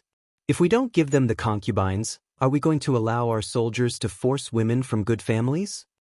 Lei Hong said indifferently, The concubine has always been an existence that distorts human nature. No woman is willing to become a concubine, and the majority of the concubines in the empire's army are women who have been forced into it. The emperor has bestowed grace upon the world, so why can't he bring some grace to these pitiful women? Minister Luo Xing sneered and said, "It's easy for Great Deacon to say. If the concubines are removed, I'm afraid the soldiers in the barracks will be in turmoil. When the time comes, the army will start a mutiny. Will Great Deacon bear this responsibility?" Lei Hong's voice turned cold as he said sternly, "Will a mutiny occur in an army without women? If that's the case, then the empire's survival is already at hand." "Lei Hong, watch your words," Minister Luo Xing shouted. "Don't think that you can be so insolent just because you're a third-generation doyen. The emperor is above, and everything here is decided by the emperor himself. It's not your turn yet." Lei Hong smiled faintly. "Minister Luo Xing, your tone is really big." At this time, the Emperor Qin Jin's voice sounded, "My dear ministers, please stop arguing." Everyone looked at the emperor, and Minister Luo Xing said respectfully, "I wonder if His Majesty has a verdict?" Qin Jin nodded and said, "Considering that this is Lin Muyu's first offense, and that he once saved Xiao Yin's life in the dragon-seeking forest, he can be spared from death. But while he can be spared from death, he cannot escape punishment. Minister Jinqing, can you think of a surefire way to punish Lin Muyu?" Zheng Yifan pondered for a moment and said, "Why don't we send him into the Tower of Babel?" "The Tower of Babel?" Lei Hong's body trembled, and his gaze became fierce as he said angrily, "Zheng Yifan, why don't you go into the Tower of Babel yourself? His Majesty has pardoned Lin Muyu's death sentence, but if you send him into the Tower of Babel, he will still die." Zheng Yifan said, "That will depend on his luck. Moreover, no one has been sent into the Tower of Babel for 7 years. Who knows what has happened inside? As long as Lin Muyu survives for a month in the Tower of Babel, then all his crimes will be pardoned. What do you think, Your Majesty?" Qin Jin nodded and said, "Approved. Minister Jinqing will send Lin Muyu into the Tower of Babel. If he can survive for a month, then he will be reinstated as a royal guard." Feng Jixing hurriedly cupped his fists and said, "Your Majesty, please reconsider. The Tower of Babel is filled with demons. How can a mortal survive for a month in the Tower of Babel? Your Majesty, please let you go." Qin Jin said faintly, "I have already made up my mind. General Feng need not say anything more. Guards, send Lin Muyu into the Tower of Babel. Send food and water to the tower once every 3 days. In addition, send 100 people from the Imperial Guards, Royal Guards, and Military Police Battalion to guard the Tower of Babel. If Lin Muyu is really lucky, then he will naturally come back alive to see me." Lin Muyu raised his head and looked at the already aging emperor, and said, "Your Majesty, although I don't know what kind of place the Tower of Babel is if I come back alive, are you willing to consider banning the existence of female soldiers?" Qin Jin was slightly startled, and his voice was very soft. "Let's talk about it when you come back alive. Guards, escort him to the Tower of Babel." Several temple warriors from the Zetian Palace walked forward, twisting Lin Muyu's hands as they walked out of the main hall. Feng Jixing, Qin Lei, and Lei Hong also followed after them. Feng Jixing's face was ashen and he said, "This is bad, this is bad." "Big brother Feng, what kind of place is the Tower of Babel?" Lin Muyu asked. Feng Jixing gritted his teeth and said, "The Tower of Babel is a tower so high that the top cannot be seen, and it is located in the ruins to the north of the imperial capital. It is said that there are many things that are neither human nor ghost living in the tower, and it is impossible for a living person to come back alive. Many of the martial artists in the empire who have committed serious crimes have been sent into the Tower of Babel, but not a single one has come back alive. It is said that some people who have entered only to see piles of bones." Lin Muyu was silent for a few seconds, and then said, "Maybe I am lucky?" Lei Hong said, "Foolish brat, no matter how lucky you are, you won't be able to walk out of the Tower of Babel alive." At that time, there were 2 experts with the strength of the sanctuary who entered the Tower of Babel, and their corpses were found in the end. "Do you think you are lucky?" Qin Lei held the burning prairie sword and handed it over to Lin Muyu, and said, "Brother, you must come out alive." Lin Muyu looked at Feng Jixing and Qin Lei, and couldn't help but feel a little emotional and said, "If I really can't come back alive, then we can only be brothers in our next life." Feng Jixing's eyes reddened, and he turned around. "No, you can come back alive."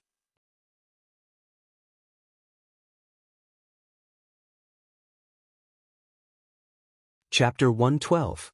4 or 5 miles to the north of Lanyan City, adjacent to the imperial capital, the area that should have been prosperous was a barren jungle. There were even some imperial guards guarding the periphery. About every 100 meters, there was a squad of 5 sentries. Feng Jixing, Qin Lei, and Lei Hong protected Lin Muyu as they stepped into the forest. Xiang Yu led more than 100 heavy cavalry soldiers from the military police battalion and followed them from a distance. His mission was to personally witness Lin Muyu being sent into Tong Tian Tower. As they went further and further away, blood-red thunderbolts appeared in the sky one after another. An ancient tower soared into the sky. It was impossible to tell how many levels it had.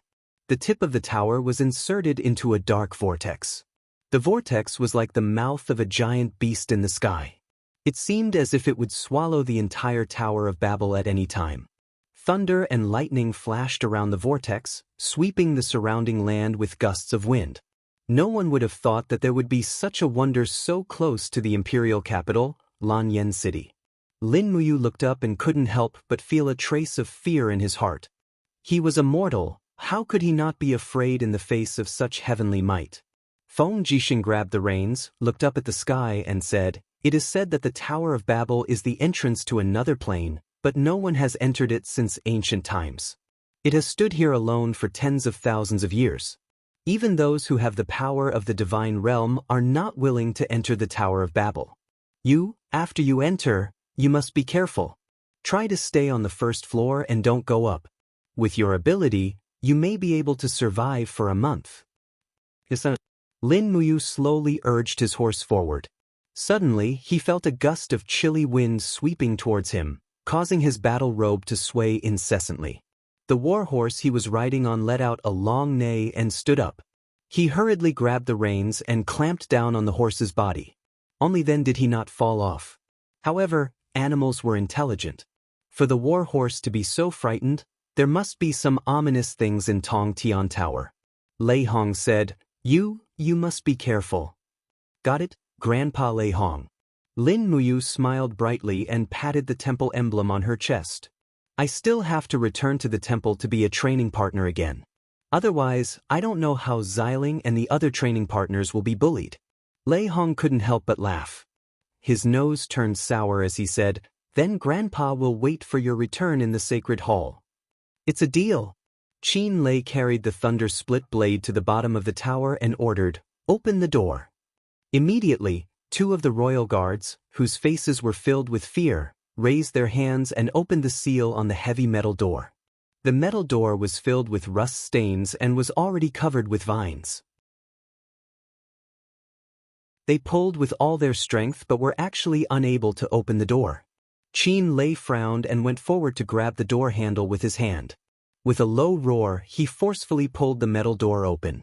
Immediately, a gust of chilly wind with a sharp whistling sound attacked the face of the commander of the royal guards. Buzz! The god-binding chains responded and came out.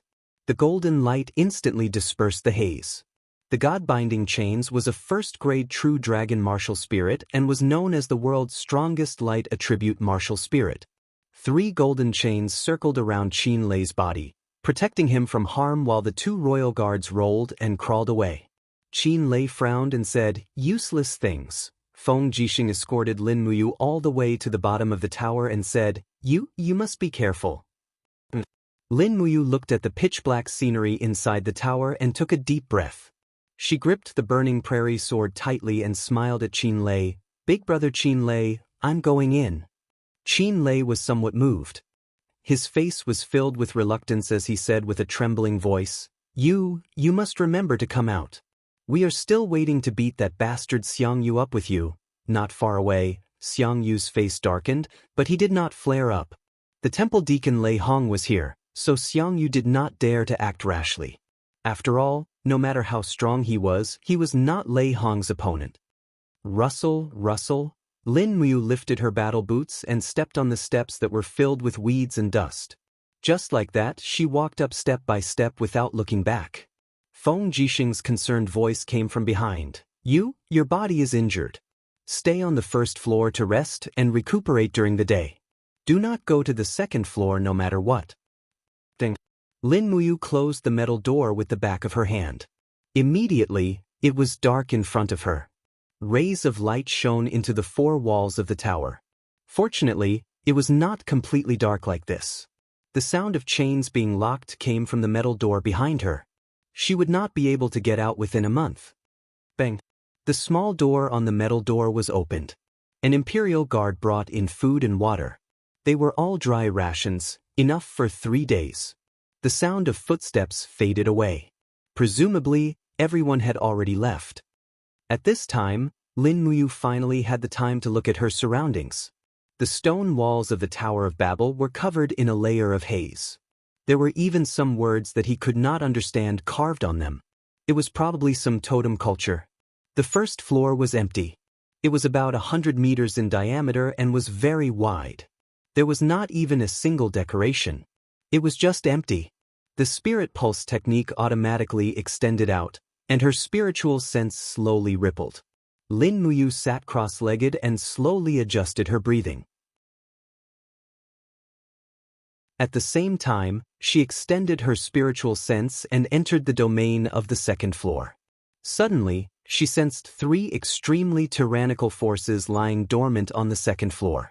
These 3 forces were sometimes strong and sometimes weak. It seemed like they were ready to make a move. He closed his eyes. He had to recover his strength as soon as possible. Those unknown forces did not seem to want to kill him at dawn. It would be hard to say if they would do so at night. Opening the bag that Feng Jixing had prepared, there was a lot of kerosene inside. Lin Muyu could not help but smile. Feng Jixing was more meticulous. This way, she would not have to worry about the light at night. After circulating the Forging Dragon Bone Remnant scroll 72 times, her whole body felt refreshed. Her meridians felt a sense of peace. Her injuries were basically healed. Moreover, the martial spirit gourd had been frantically absorbing the surrounding spiritual qi to replenish its consumed do qi. In less than a few hours it had recovered to its peak state. Turning around, she looked into the distance. The rays of the setting sun were almost horizontal. The sun had set. The sky gradually darkened and the surroundings were silent. Only the faint sound of horse hooves could be heard in the distance. The Imperial Guards and Imperial Guards were all restricted to a distance of 1 li from the Tower of Babel. Moreover, it seemed like they did not dare to approach the Tower of Babel at night. Not long after, a strong wind blew outside. Lightning flashed and thunder roared. The light in the sky flickered. The dark vortex in the sky seemed to be wreaking havoc, forming a huge whirlwind that lingered around the Tower of Babel. Lin Muyu could not see the specific situation outside. However, she knew that there was something strange about the night here. Standing up, she lit a brazier and hung it on the wall. Then she ate some dry rations. Not long after, the sky completely darkened. Night had fallen. Under the detection of the spirit pulse technique, the few forces on the second floor were already restless. Lin Muyu also unconsciously held the hilt of the burning prairie sword. This sword was the only thing she could rely on here. Sha sha, a faint sound came from the stairs. Immediately, he vigilantly held the sword with both hands and his martial spirit slowly seeped out of his body. Jie. Amidst the roar, a black shadow leaped down from the second floor of the staircase. Its sharp claws sliced through the air and went straight for Lin Muyu's neck. It was a killer move from the start. Lin Muyu was already prepared. She activated the falling star steps and slid her feet to avoid this attack. At the same time, the burning prairie sword drew an arc in the air and landed on the opponent's back. With a bang, sparks flew. The opponent screamed miserably and crashed into the wall. However, he quickly climbed back up. At this moment, Lin Muyu finally saw its true appearance. It was an ape. However, it was not an ordinary ape. Instead, it was an ape whose body was covered in a thick layer of stone. This was a stone ape. Its eyes were blood red and there were 4 golden lines on its head. It was clearly a spirit beast with a lifespan of 4,000 years. The blood-red light in its eyes was filled with violence. Suddenly, it leaped up and rushed over again. Jia. This time, a flame appeared on its claws. A vast flame energy surged on its claws. Lin Muyu knew the pros and cons. She raised her left hand and directly summoned the wall of the bottle gourd. Black tortoise shell and dragon scale wall were successful. She spat out her fighting chi and blasted out a demon's sonic fist. Bang! The demon's sonic fist didn't penetrate the stone layer on the stone ape's body. Instead, its sharp claws scratched a huge hole in the black tortoise shell. The flame energy collapsed, but it quickly recovered with the support of her recovery ability. Lin Muyu's heart sank. She quickly retreated several steps. Her eyes were cold and clear. She suddenly stomped on the ground and called out a gourd vine. Whoosh whoosh whoosh. The vine quickly wrapped around the stone ape's body. How could she miss such a rare opportunity? Lin Muyu quickly circulated the true dragon essence fire in her palm. The burning prairie sword whistled through the air and directly blasted out with a dragon flame spiral break. At the same time, a chill came from behind her. There were still stone apes. 2 bloody lights rushed over from the darkness. The other 2 stone apes attacked. Lin Muyu quickly looked back and opened her palm. A gourd flower flew out of her body and spat out a mouthful of poison. The 2 stone apes were very intelligent and knew how powerful the poison was. They flipped their bodies in the air and dodged it. Behind them, blood splattered and screams of pain could be heard. The first stone ape had already been killed by the true Dragon Yuan Fire's Imperial Fire Sword attack. Lin Muyu grabbed the hilt of her sword, and with a flash of her body, she slashed and attacked the second stone ape. However, she felt a chill on her back, and her shoulder was injured. The third stone ape cleverly avoided the defensive surface of the black tortoise shell and directly attacked her back. Fortunately, she had tempered her skin like copper and bones like iron, so her injury was not serious. There was no time to turn around. Lin Muyu gritted her teeth and a bloody light surrounded her left fist. She locked onto the position of the third stone ape with her spirit pulse technique and turned around to punch it. Chaos of all life. Amidst the miserable howls and screams, the stone ape heavily smashed into the stone wall of the tower. However, the material of the heaven-reaching tower seemed to be very hard. The stone skin of the stone ape had already shattered, but the stone wall did not have a single crack. Lin Muyu saw the opportunity and raised her hand. Using the Imperial Sword of Lightning, she flew out with the burning prairie sword. In the next moment, the third stone ape's neck was pierced. After its stone skin was destroyed, its defense was much weaker. With the sharpness of the burning prairie sword, it could be easily killed.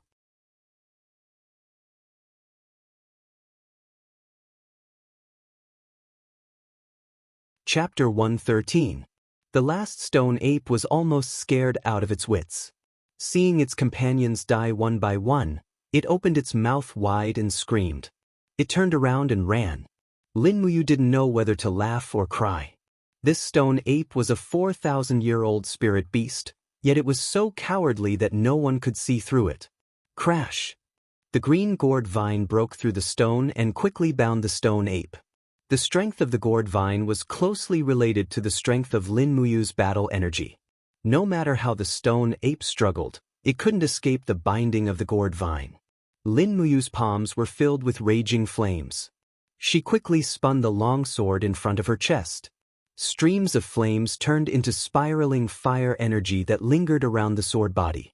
She quickly broke through the stone ape. The stone ape's skin was very thick. The normal attack of the burning prairie sword couldn't penetrate it at all.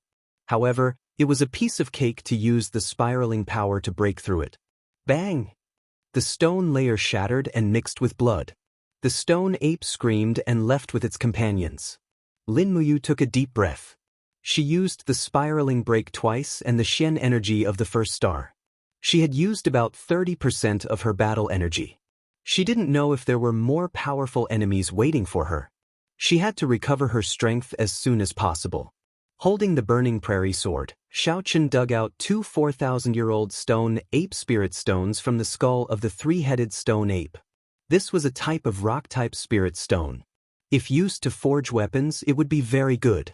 It would make attacks sturdy, and ordinary opponents would not be able to block it.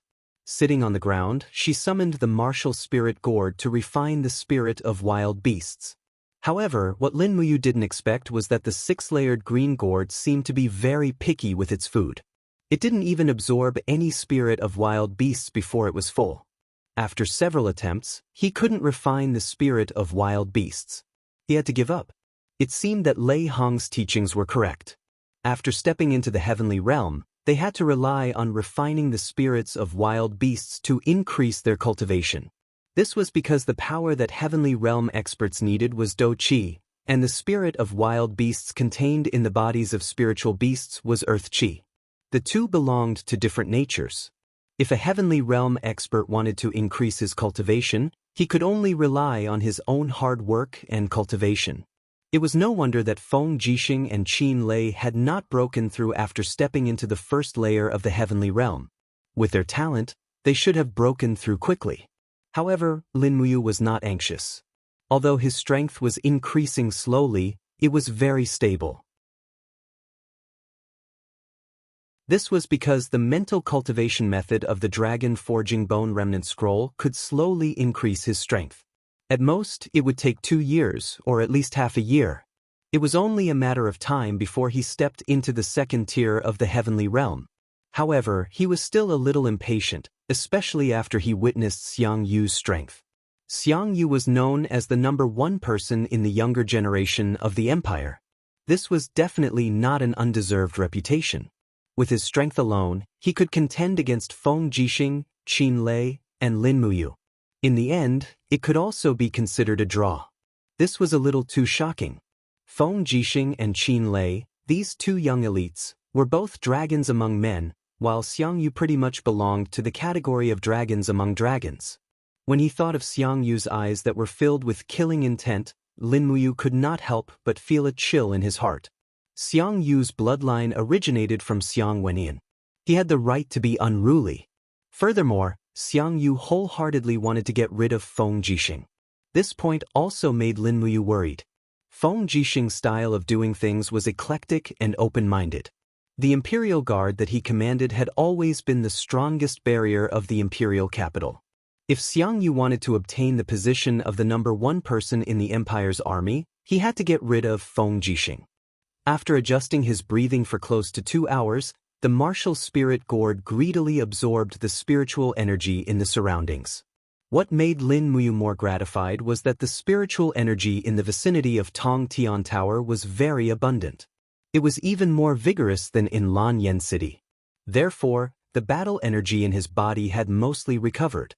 It seemed that coming to Tong Tian Tower was not to throw away his life. Instead, it seemed that he had found the best place to cultivate. The night was long.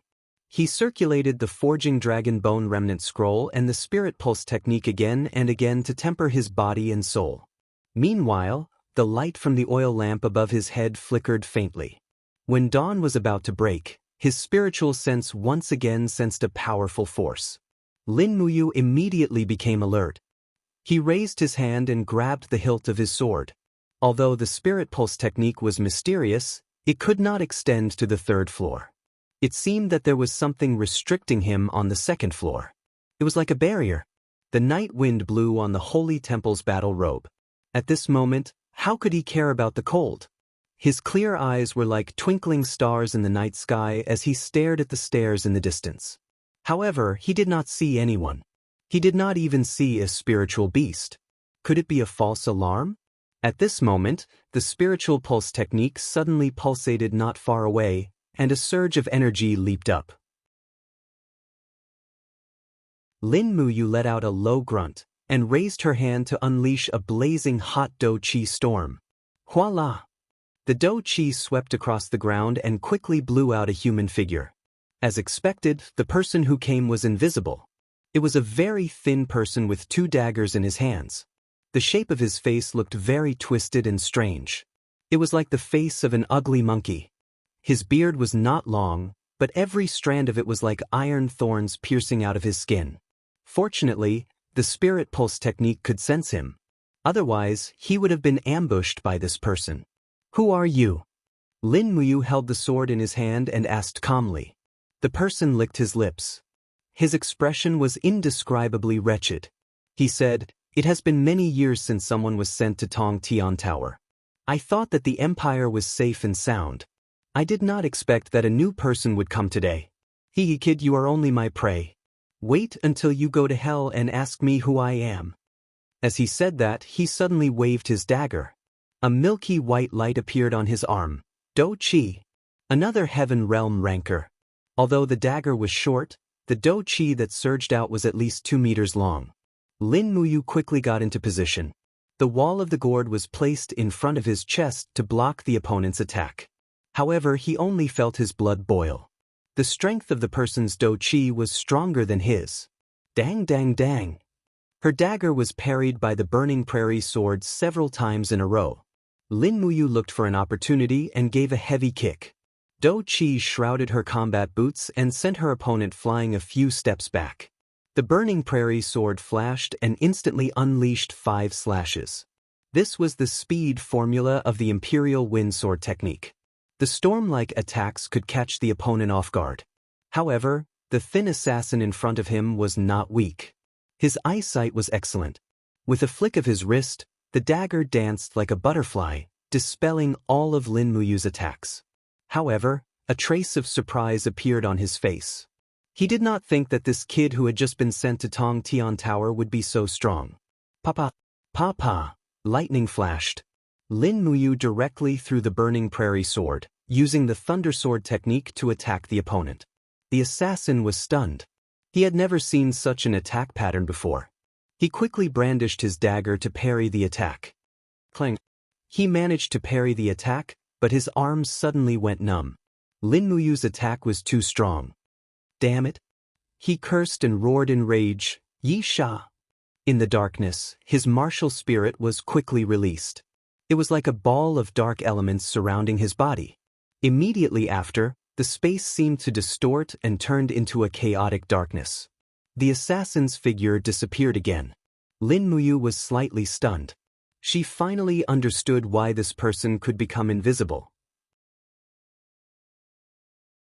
It turned out that he was relying on the power of his martial spirit to cover his eyes. She quickly activated the spirit pulse technique and sensed every trace of power in the surroundings. As long as the opponent attacked, his aura would definitely fluctuate strongly. At that time, she would not have to worry about not being able to find his position. However, this assassin seemed to be very patient.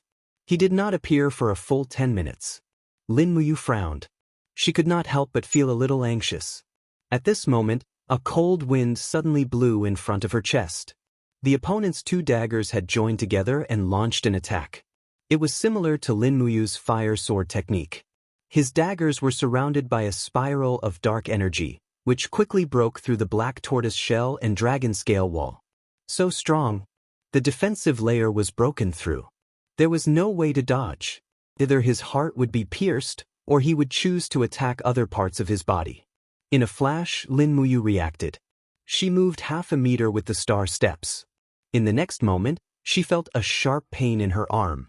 A dagger had pierced through her arm and she was nailed to the stone wall. "Hey!" The opponent showed an ugly smile. "I've already said you are my prey. Any resistance is futile." "Is that so?" Lin Muyu smiled coldly. The power of her martial spirit spread out in an instant. Vines extended from the ground. It was another entanglement ability, which quickly bound the opponent's feet. "Damn it!" The assassin glanced at the vines on his feet and said, "How dare you show off in front of me with such insignificant skills?" He stomped his foot and unleashed his combat energy, shattering countless vines. However, when he looked up, he saw a calabash spitting poison at him. Chi armor. He let out a low grunt, and his chi armor blew away the poisonous liquid. However, at this moment, He felt a sharp pain in his abdomen. It was Lin Muyu's full-force punch. Two luminaries' demonic dance. With the sound of ribs breaking, the assassin retreated with a pale face and fell to the ground. The power of the two luminaries' demonic dance was so powerful that he could not withstand it at all. Lin Muyu took a deep breath. She endured the pain and pulled out the dagger from her arm. She looked at it. Fortunately, there was no poison on it. She quickly took out a bottle of healing medicine and poured it on the dagger. She then looked at the assassin who was struggling on the ground and said, "Do you still think I'm your prey now?" The assassin exhaled more than he inhaled. He was about to die, but he still grinned and said, "So what if you kill me? The Blood Lord will not let you go." Blood Lord? Lin Muyu frowned. Who is the Blood Lord? The assassin did not speak. He tilted his head and died decisively. Lin Muyu was filled with hatred. It seemed that this invisible assassin was not the leader of the upper floors. It was already a little difficult for her to deal with this assassin. If the Blood Lord came personally, would she still have a chance? She bent down and searched the assassin's body. She found 2 diamond coins and a spiritual stone. She felt the spiritual power of the stone. It should be a fire spiritual stone that was around 5,000 years old. Not bad.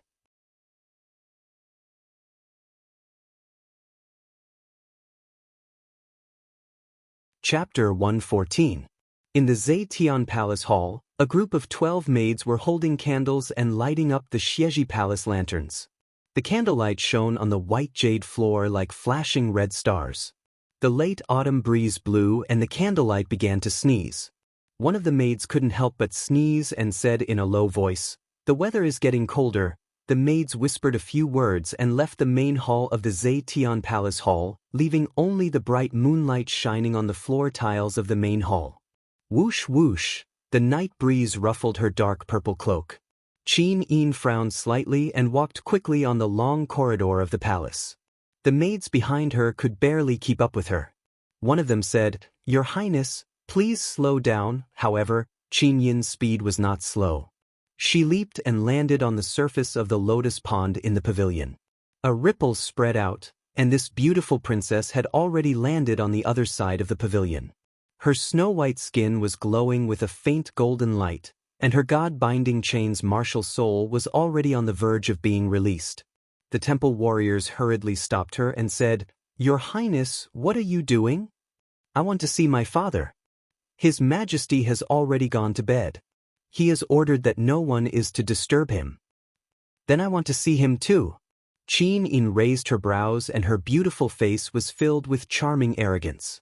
She insisted, "If you don't move aside, don't blame me for making a move." The guards looked helpless. At this moment, Qin Jin's voice came from inside the room. "Let Xiao Yin in." "Yes, Your Majesty."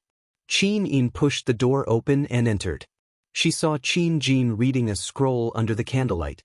His face was full of fatigue, and under the candlelight, this 47-year-old emperor's hair had already turned white. Qin Yin's heart ached when she saw this, and she called out, "Father." She didn't call for her father. Qin Jin couldn't help but laugh.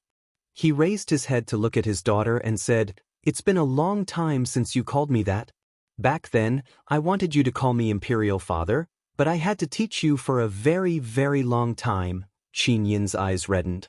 She walked forward and gently knelt down in front of the table.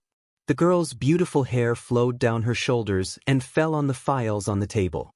She looked at her father and suddenly didn't know what to say. "Are you here to plead for Lin Muyu?" Qin Jin asked. Qin Yin nodded her head and said, "Father, Lin Muyu is an extremely simple and persistent person. I can almost guess that he wouldn't sit idly by when he saw Ying Ji being humiliated. He is just that kind of personality. You can't blame him for bringing people to destroy the nursery hall. Just like what Master Lei Hong said, the nursery hall has always lost its humanity, isn't it?" Qin Jin looked at his daughter with gentle eyes. I know everything. How can Imperial Father not understand what kind of person Lin Muyu is? But there should be a limit to how much he hates evil. As a member of the Imperial Guard, he personally brought people to destroy the nursery hall and publicly disrupted the Empire's military deployment. If it were anyone else, they would have been beheaded long ago. But father, Qin Yin pursed her red lips, her beautiful eyes filled with stubbornness as she said, "You is my savior. If it wasn't for him, I would have died from poisoning in the dragon-seeking forest a long time ago. Just based on this alone, father should be exceptionally kind to him." Qin Jin's eyes dimmed. "Xiao Yin, there are many things you don't understand. You're still young, what do I not understand? Father, tell me. You weren't in the Great Hall today, so you don't know the Divine Marquis and the minister's words." Qin Jin sighed. Half of the Qin Empire was conquered by Xiang Wenyan. In the Empire's military, Xiang Wenyan is a god and his status far surpasses that of an emperor like me. Xiao Yin, do you know that the commanders of the 4 armies stationed in the Lingnan region haven't participated in the annual military reward ceremony for 3 whole years? Even when Imperial fathers sent them a written order, they didn't reply. Qin Yin was stunned. "Father, are you saying that the commanders of the Lingnan region have intentions of rebelling? I don't know about that." Qin Jin narrowed his eyes. 3 of the commanders are Xen Yifun's trusted aides, but the last one is an old general left behind by the late emperor, Fan Kai. If even he has intentions of rebelling, I'm afraid that Lanyan City's control over the entire world will change. That's why I suspect that someone is intercepting letters from Lanyan City in the Qinling Mountains. Qin Yin bit her red lips. "Father, why don't we send someone to Lingnan to take a look?" "There's no need." Qin Jin heaved a sigh of relief and lay down on the chair behind him. Xen Yifun submitted a report this morning stating that the major armies of Lingnan are at war with the barbarians at the southern border, so communication is inconvenient. The birds used to deliver the letters have been shot down by the southern barbarians, so the letters can't be delivered to the commanders. However, Xen Yifun's report also contained a letter of allegiance. It's a joint letter from the 4 commanders, and their loyalty to the Empire remains unchanged. Qin Yin looked at her father with her beautiful eyes. "Father, although the Divine Marquis has great influence in the Empire's army, but father should be able to see that Xen Yifun is no longer the Xen Yifun from 10 years ago. He has changed too much, becoming more arrogant and willful. He doesn't even respect you, the emperor, in his eyes." "Why don't?" she blinked. "Secretly order Brother Qin Lei and Commander Feng Jixing to find a chance to dissolve the Divine Marquis's military power in Lanyan City?" Qin Jin sighed and looked at his daughter dotingly. The Divine Marquis's power in the Empire's army is already well established. As long as Xen Yifun doesn't have any rebellious thoughts, it's fine. Moreover, the Qin Empire has ruled the world for thousands of years and had nearly 100 emperors. The Qin bloodline has long been deeply rooted in the hearts of the people. Xen Yifun's surname alone is enough to prevent him from ascending the throne. But, Qin Yin bit her red lips. "If we blindly allow Xen Yifun's power to grow, how will we live in the future?" "Don't worry," Qin Jin said. "At least the Imperial Guards and Imperial Guards are still in the hands of our own people. I've also secretly met with the vassals of Tsangnan Province and Northern Province. With Duke Kanglin and Duke Muyun in charge of the northern region, the world won't be in chaos." "Oh right, Xiao Yin, you haven't seen your grandfather for a long time, right?" "Grandfather?" Qin Yin couldn't help but smile. "He's busy with work. It's been a long time since he came to Lanyan City to see me." Qin Jin couldn't help but smile. "Then in a few days, I'll let General Feng personally lead the Imperial Guards to escort you to Muyu City to see your grandfather. Muyu City is where your mother grew up. You should have gone to see it long ago." Qin Yin nodded and suddenly changed the topic. "Father, is there really no way to release you from the Tower of Babel earlier? He might be able to hold on for 1 or 2 days, but he'll definitely die in the Tower of Babel if it's any longer. I really can't." Qin Jin shook his head and sighed. "If I release Lin Muyu earlier, Xen Yifun and Luo Xing will definitely put pressure on me. Maybe then they'll find a reason to rebel. Then, alright then, Can I go to the Tower of Babel to see you? Qin Jin's tone immediately became stern. You're not allowed to go to the Tower of Babel. That's a forbidden area. Lin Muyu can die there, but you can't. Xiao Yin, don't forget that you're the heir of the family. Your status is different. Qin Yin's eyes were red and filled with tears. She looked at her father faintly and stood up to bow like a lady. Then she turned and left. When she was a few meters away from the door, she suddenly stopped and said softly, Father, if Lin Muyu dies in the Tower of Babel, I'm afraid I'll never forgive you. Creak. The door opened and Qin Yin floated away. Qin Jin stared blankly at the empty door. He couldn't help but shiver in the cold wind. The weather was getting colder and colder. He muttered to himself and felt a strange feeling in his heart. He was proud to have such an outstanding daughter, but at the same time, he was worried for her. Qin Yin was so kind, so she was probably not suitable to be the heir of the family. The only thing he could do was to handle the relationship between Qihai City, Muyu City, and Lanyan City. Muyu City was one of the 7 famous cities of the empire. It was guarded by Su Muyun, the father of Qin Yin's mother, Empress Jingda. Muyu City had a strong army with more than 200,000 soldiers. Qihai City was one of the 7 famous cities of the empire. It was guarded by Tang Xiaoxi's grandfather, Tang Lan. Its army was in no way inferior to Muyu City. Moreover, the Qihai Tang sect had long been established in Qihai City. This was also the biggest reason why Qin Jin had allowed Qin Yin to have such a close relationship with Tang Xiaoxi since she was young. Perhaps the relationship between Qin Yin and Tang Xiaoxi could maintain the close ties between Lanyan City and Muyu City?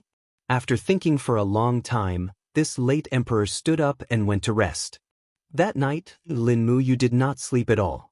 He was constantly on guard against any enemies that might come at any time. However, after that assassin, no one else came looking for trouble with him. Instead, he practiced the dragon forging bone remnant scroll again and again.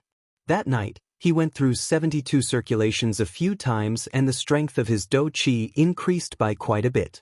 When a ray of light shone on the wall, he knew that it was dawn. After eating some dry rations, he hugged his long sword and went to sleep.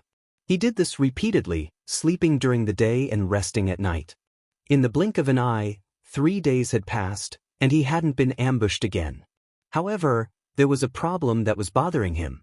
The corpse in front of him and the stone ape's corpses were emitting a faint stench. If he just left them like this, they would rot very quickly. When that happened, he would only be able to harm himself. After thinking about it, he decided that he had to get rid of these corpses. He reached out and grabbed the assassin's leg, dragging him step by step towards the stairs. The assassin was already dead. His head was banging against the stone steps, but he probably didn't feel any pain anymore. He released the spirit pulse technique and entered the 2nd floor. He didn't find any enemies, so he directly went up to the 2nd floor. However, the scene in front of him shocked Lin Muyu. The 2nd floor was filled with skeletons, and piles of white bones were scattered everywhere. Needless to say, the people who were imprisoned in the Tower of Babel were not killed immediately. Many people were like him, dealing with the corpses here, and in the end, he became one of the corpses. Thinking of this, Lin Muyu couldn't help but shiver. He muttered to himself, Sora Aoi, Hatano Yui, Okita Aoi, and other teachers, please bless me so that I don't die here.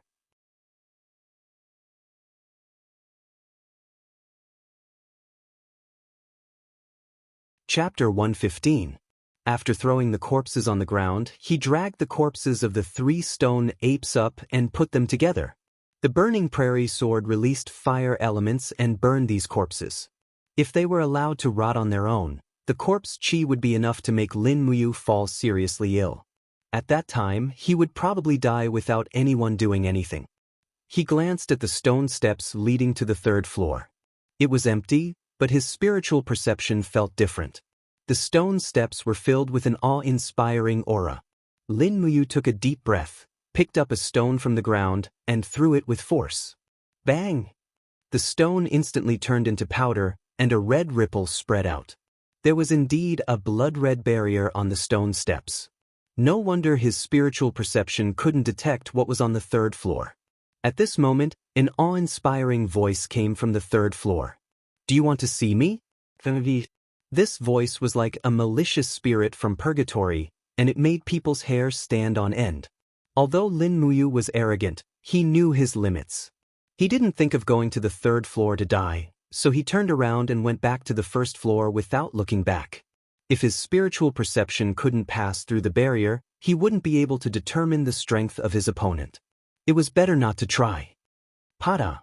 The small door on the metal door opened, and a heavy bag of food was placed inside. They were all pancakes, the dry rations of the Empire's army. With Lin Muyu's appetite, he could eat about 4 pancakes in one meal, and there were close to 100 pancakes in the bag. There were also 7 or 8 bulging water bags beside it. A soldier's voice came from outside. "Lin Muyu, I don't know if you're dead or not. This is your rations for 7 days. If you're not dead, throw something out so that I can report."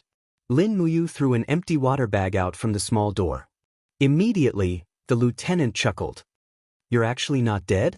You're really lucky." Lin Muyu frowned and looked through the small door. This person was a lieutenant of the military police battalion. No wonder he was so arrogant. Xiang Yu wished that he could immediately die in Tong Tian Tower. She couldn't see too far through the small door, but she could see a flag fluttering about a mile away. It was the battle flag of the Imperial Army. The huge golden shield emblem was very eye-catching, and Lin Muyu couldn't help but feel warmth in her heart. After storing the food in a ventilated and dry place, he continued to sit cross-legged and cultivate. At night, the crimson vortex in the skies above Sky Split Tower began to spin. Lightning flashed and thunder rolled. The sound of thunder shook Sky Split Tower, as if even this great tower was afraid of the might of the heavens. Lin Muyu sat in the tower, cultivating her spirit pulse technique. She frowned. Looking at the terrible weather, it seemed that tonight would not be a safe night. He lit the brazier and continued to cultivate silently.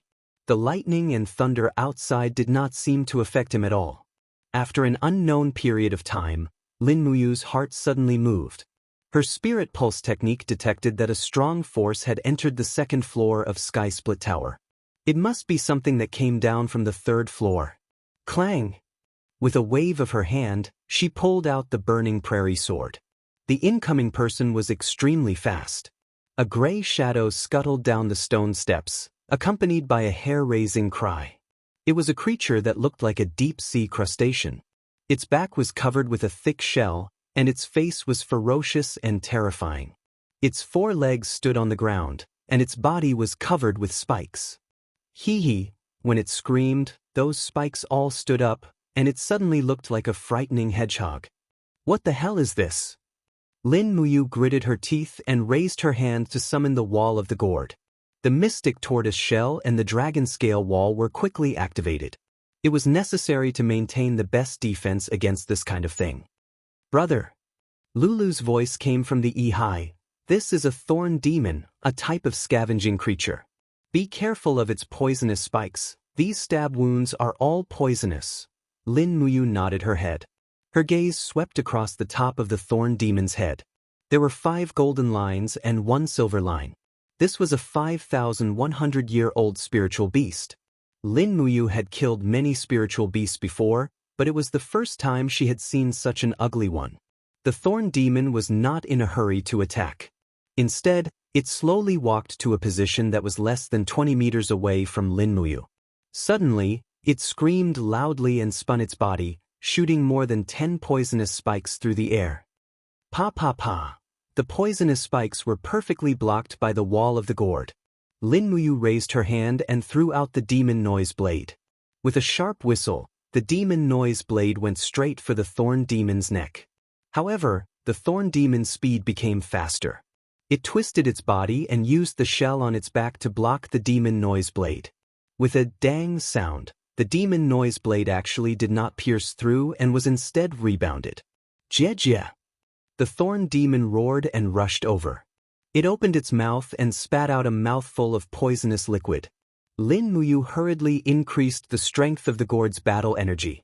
With a pa-pa-pa sound, the poisonous liquid was completely blocked. At the same time, she raised her right hand and sent out a thunderous wild wave. Pang! The prairie fire sword flew up and the thorn demon's abdomen shell was pierced through. Green poisonous liquid was flowing out. Roar! The thorn demon seemed to want to risk its life. It quickly crawled over. Its two short front legs suddenly extended from its body. It was actually two front legs that were like choppers. It slashed at the wall of the gourd. A wave of pain came over. A 5,100-year-old spiritual beast was indeed not ordinary. The thorn demon's knife arm directly tore through the black tortoise shell and slashed at the dragon scale wall. It directly injured the martial spirit and caused Lin Muyu's body to suffer a certain amount of pain. Lin Muyu couldn't care so much. He opened his palm and grabbed one of the knife arm. Immediately, a numbing feeling came from his palm. He quickly moved the long sword and filled his palm with the power of the true dragon essence fire. With a poochie sound, the long sword pierced through the thorn demon's body and created a 10-centimeter radius bloody hole. The green poisonous liquid flowed everywhere. However, the thorn demon's vitality was somewhat shocking. It let out a jeje sound and suddenly opened up all the barbs on its body. Pu sound, it randomly shot out. This thing wanted to perish together. Lin Muyu hurriedly retracted his hand. His entire body was under the protection of the gourd and wasn't injured at all. However, when he turned around, he discovered that 7 or 8 bulging water bags were all pierced by the thorn demon's poisonous thorns.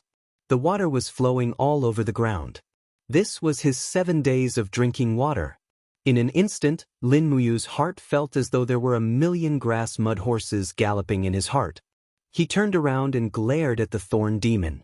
His face was filled with killing intent as he growled, "Mother f*** cur, compensate me for my Nongfu spring water." He raised his fist, blood spiraled and his demonic energy surged.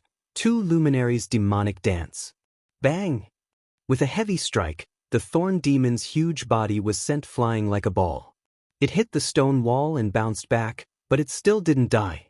It stood up with a jeje sound and shot another wave of poisonous thorns at Lin Muyu. However, all of them were blocked by the wall of the gourd. This thorn demon was unlucky to encounter Lin Muyu's perfect defense. If it was Feng Jixing's purple electric flame wolf or Zhang Wei's fire bear, they might have been poisoned. Wang!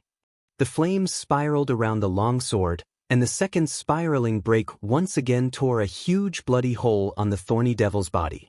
Lin Muyu leapt up and grabbed the spinning longsword. The blade was filled with true dragon primary fire, and she suddenly slashed down. Bang! The flames surged and directly burned the thorn devil into a pile of ashes. Hoo! Lin Muyu was panting heavily. She found a spirit stone in the ashes. It was a 5,100-year-old thorny demon spirit stone. It was a poison-type spirit stone that contained lethal poison. If it was used to forge weapons, it would be a naturally poisonous weapon. Although it was not very sinister, it must be very powerful. However, when she turned around and saw the water stains on the ground, Lin Muyu was incomparably depressed. Drinking water would be a problem. After all, with her flesh and blood body, she would not be able to last for a month without drinking water. She might not even be able to last for 7 days. As a cultivator, her strength was very strong, but her dependence on food and water was higher than an ordinary person. He continued to sit cross-legged and cultivate. At the same time, he recovered his battle chi and stamina. One by one, the spirit beasts came down to die. It made him feel uneasy. These spirit beasts seemed to be raised by someone.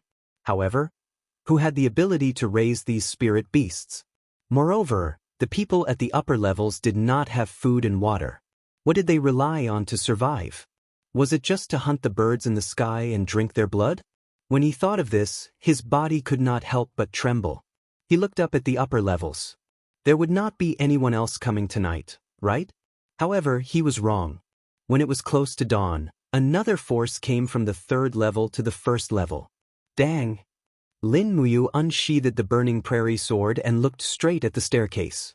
she saw a patch of fire illuminating the stone steps. In the next moment, a man in tattered armor slowly walked down the stairs. His right hand was extended horizontally, and a ball of purple flames danced continuously in his palm. He raised his head, revealing a face full of beard. On his forehead, there was a big cross, which seemed to be the insignia of a mercenary. This person was a mercenary in the past. Brat, not bad. Even Thorn Demon was killed by you. His eyes were filled with disdain. Lin Muyu frowned. Who are you? Me. He shook his head and seemed to be deep in thought. After thinking for a while, he smiled. I almost forgot who I am. I only remember that people gave me a nickname, Chigue. Heh, that's right. Why do they call me Chigue? Probably because I have killed too many people. Saying that, he raised his head and looked at Lin Muyu. He grinned. You will be the next. Oh, you are also a gold star sparring master of the temple? But to die under my fist, it is not in vain. Are you done? If you are, then make your move. Lin Muyu said indifferently.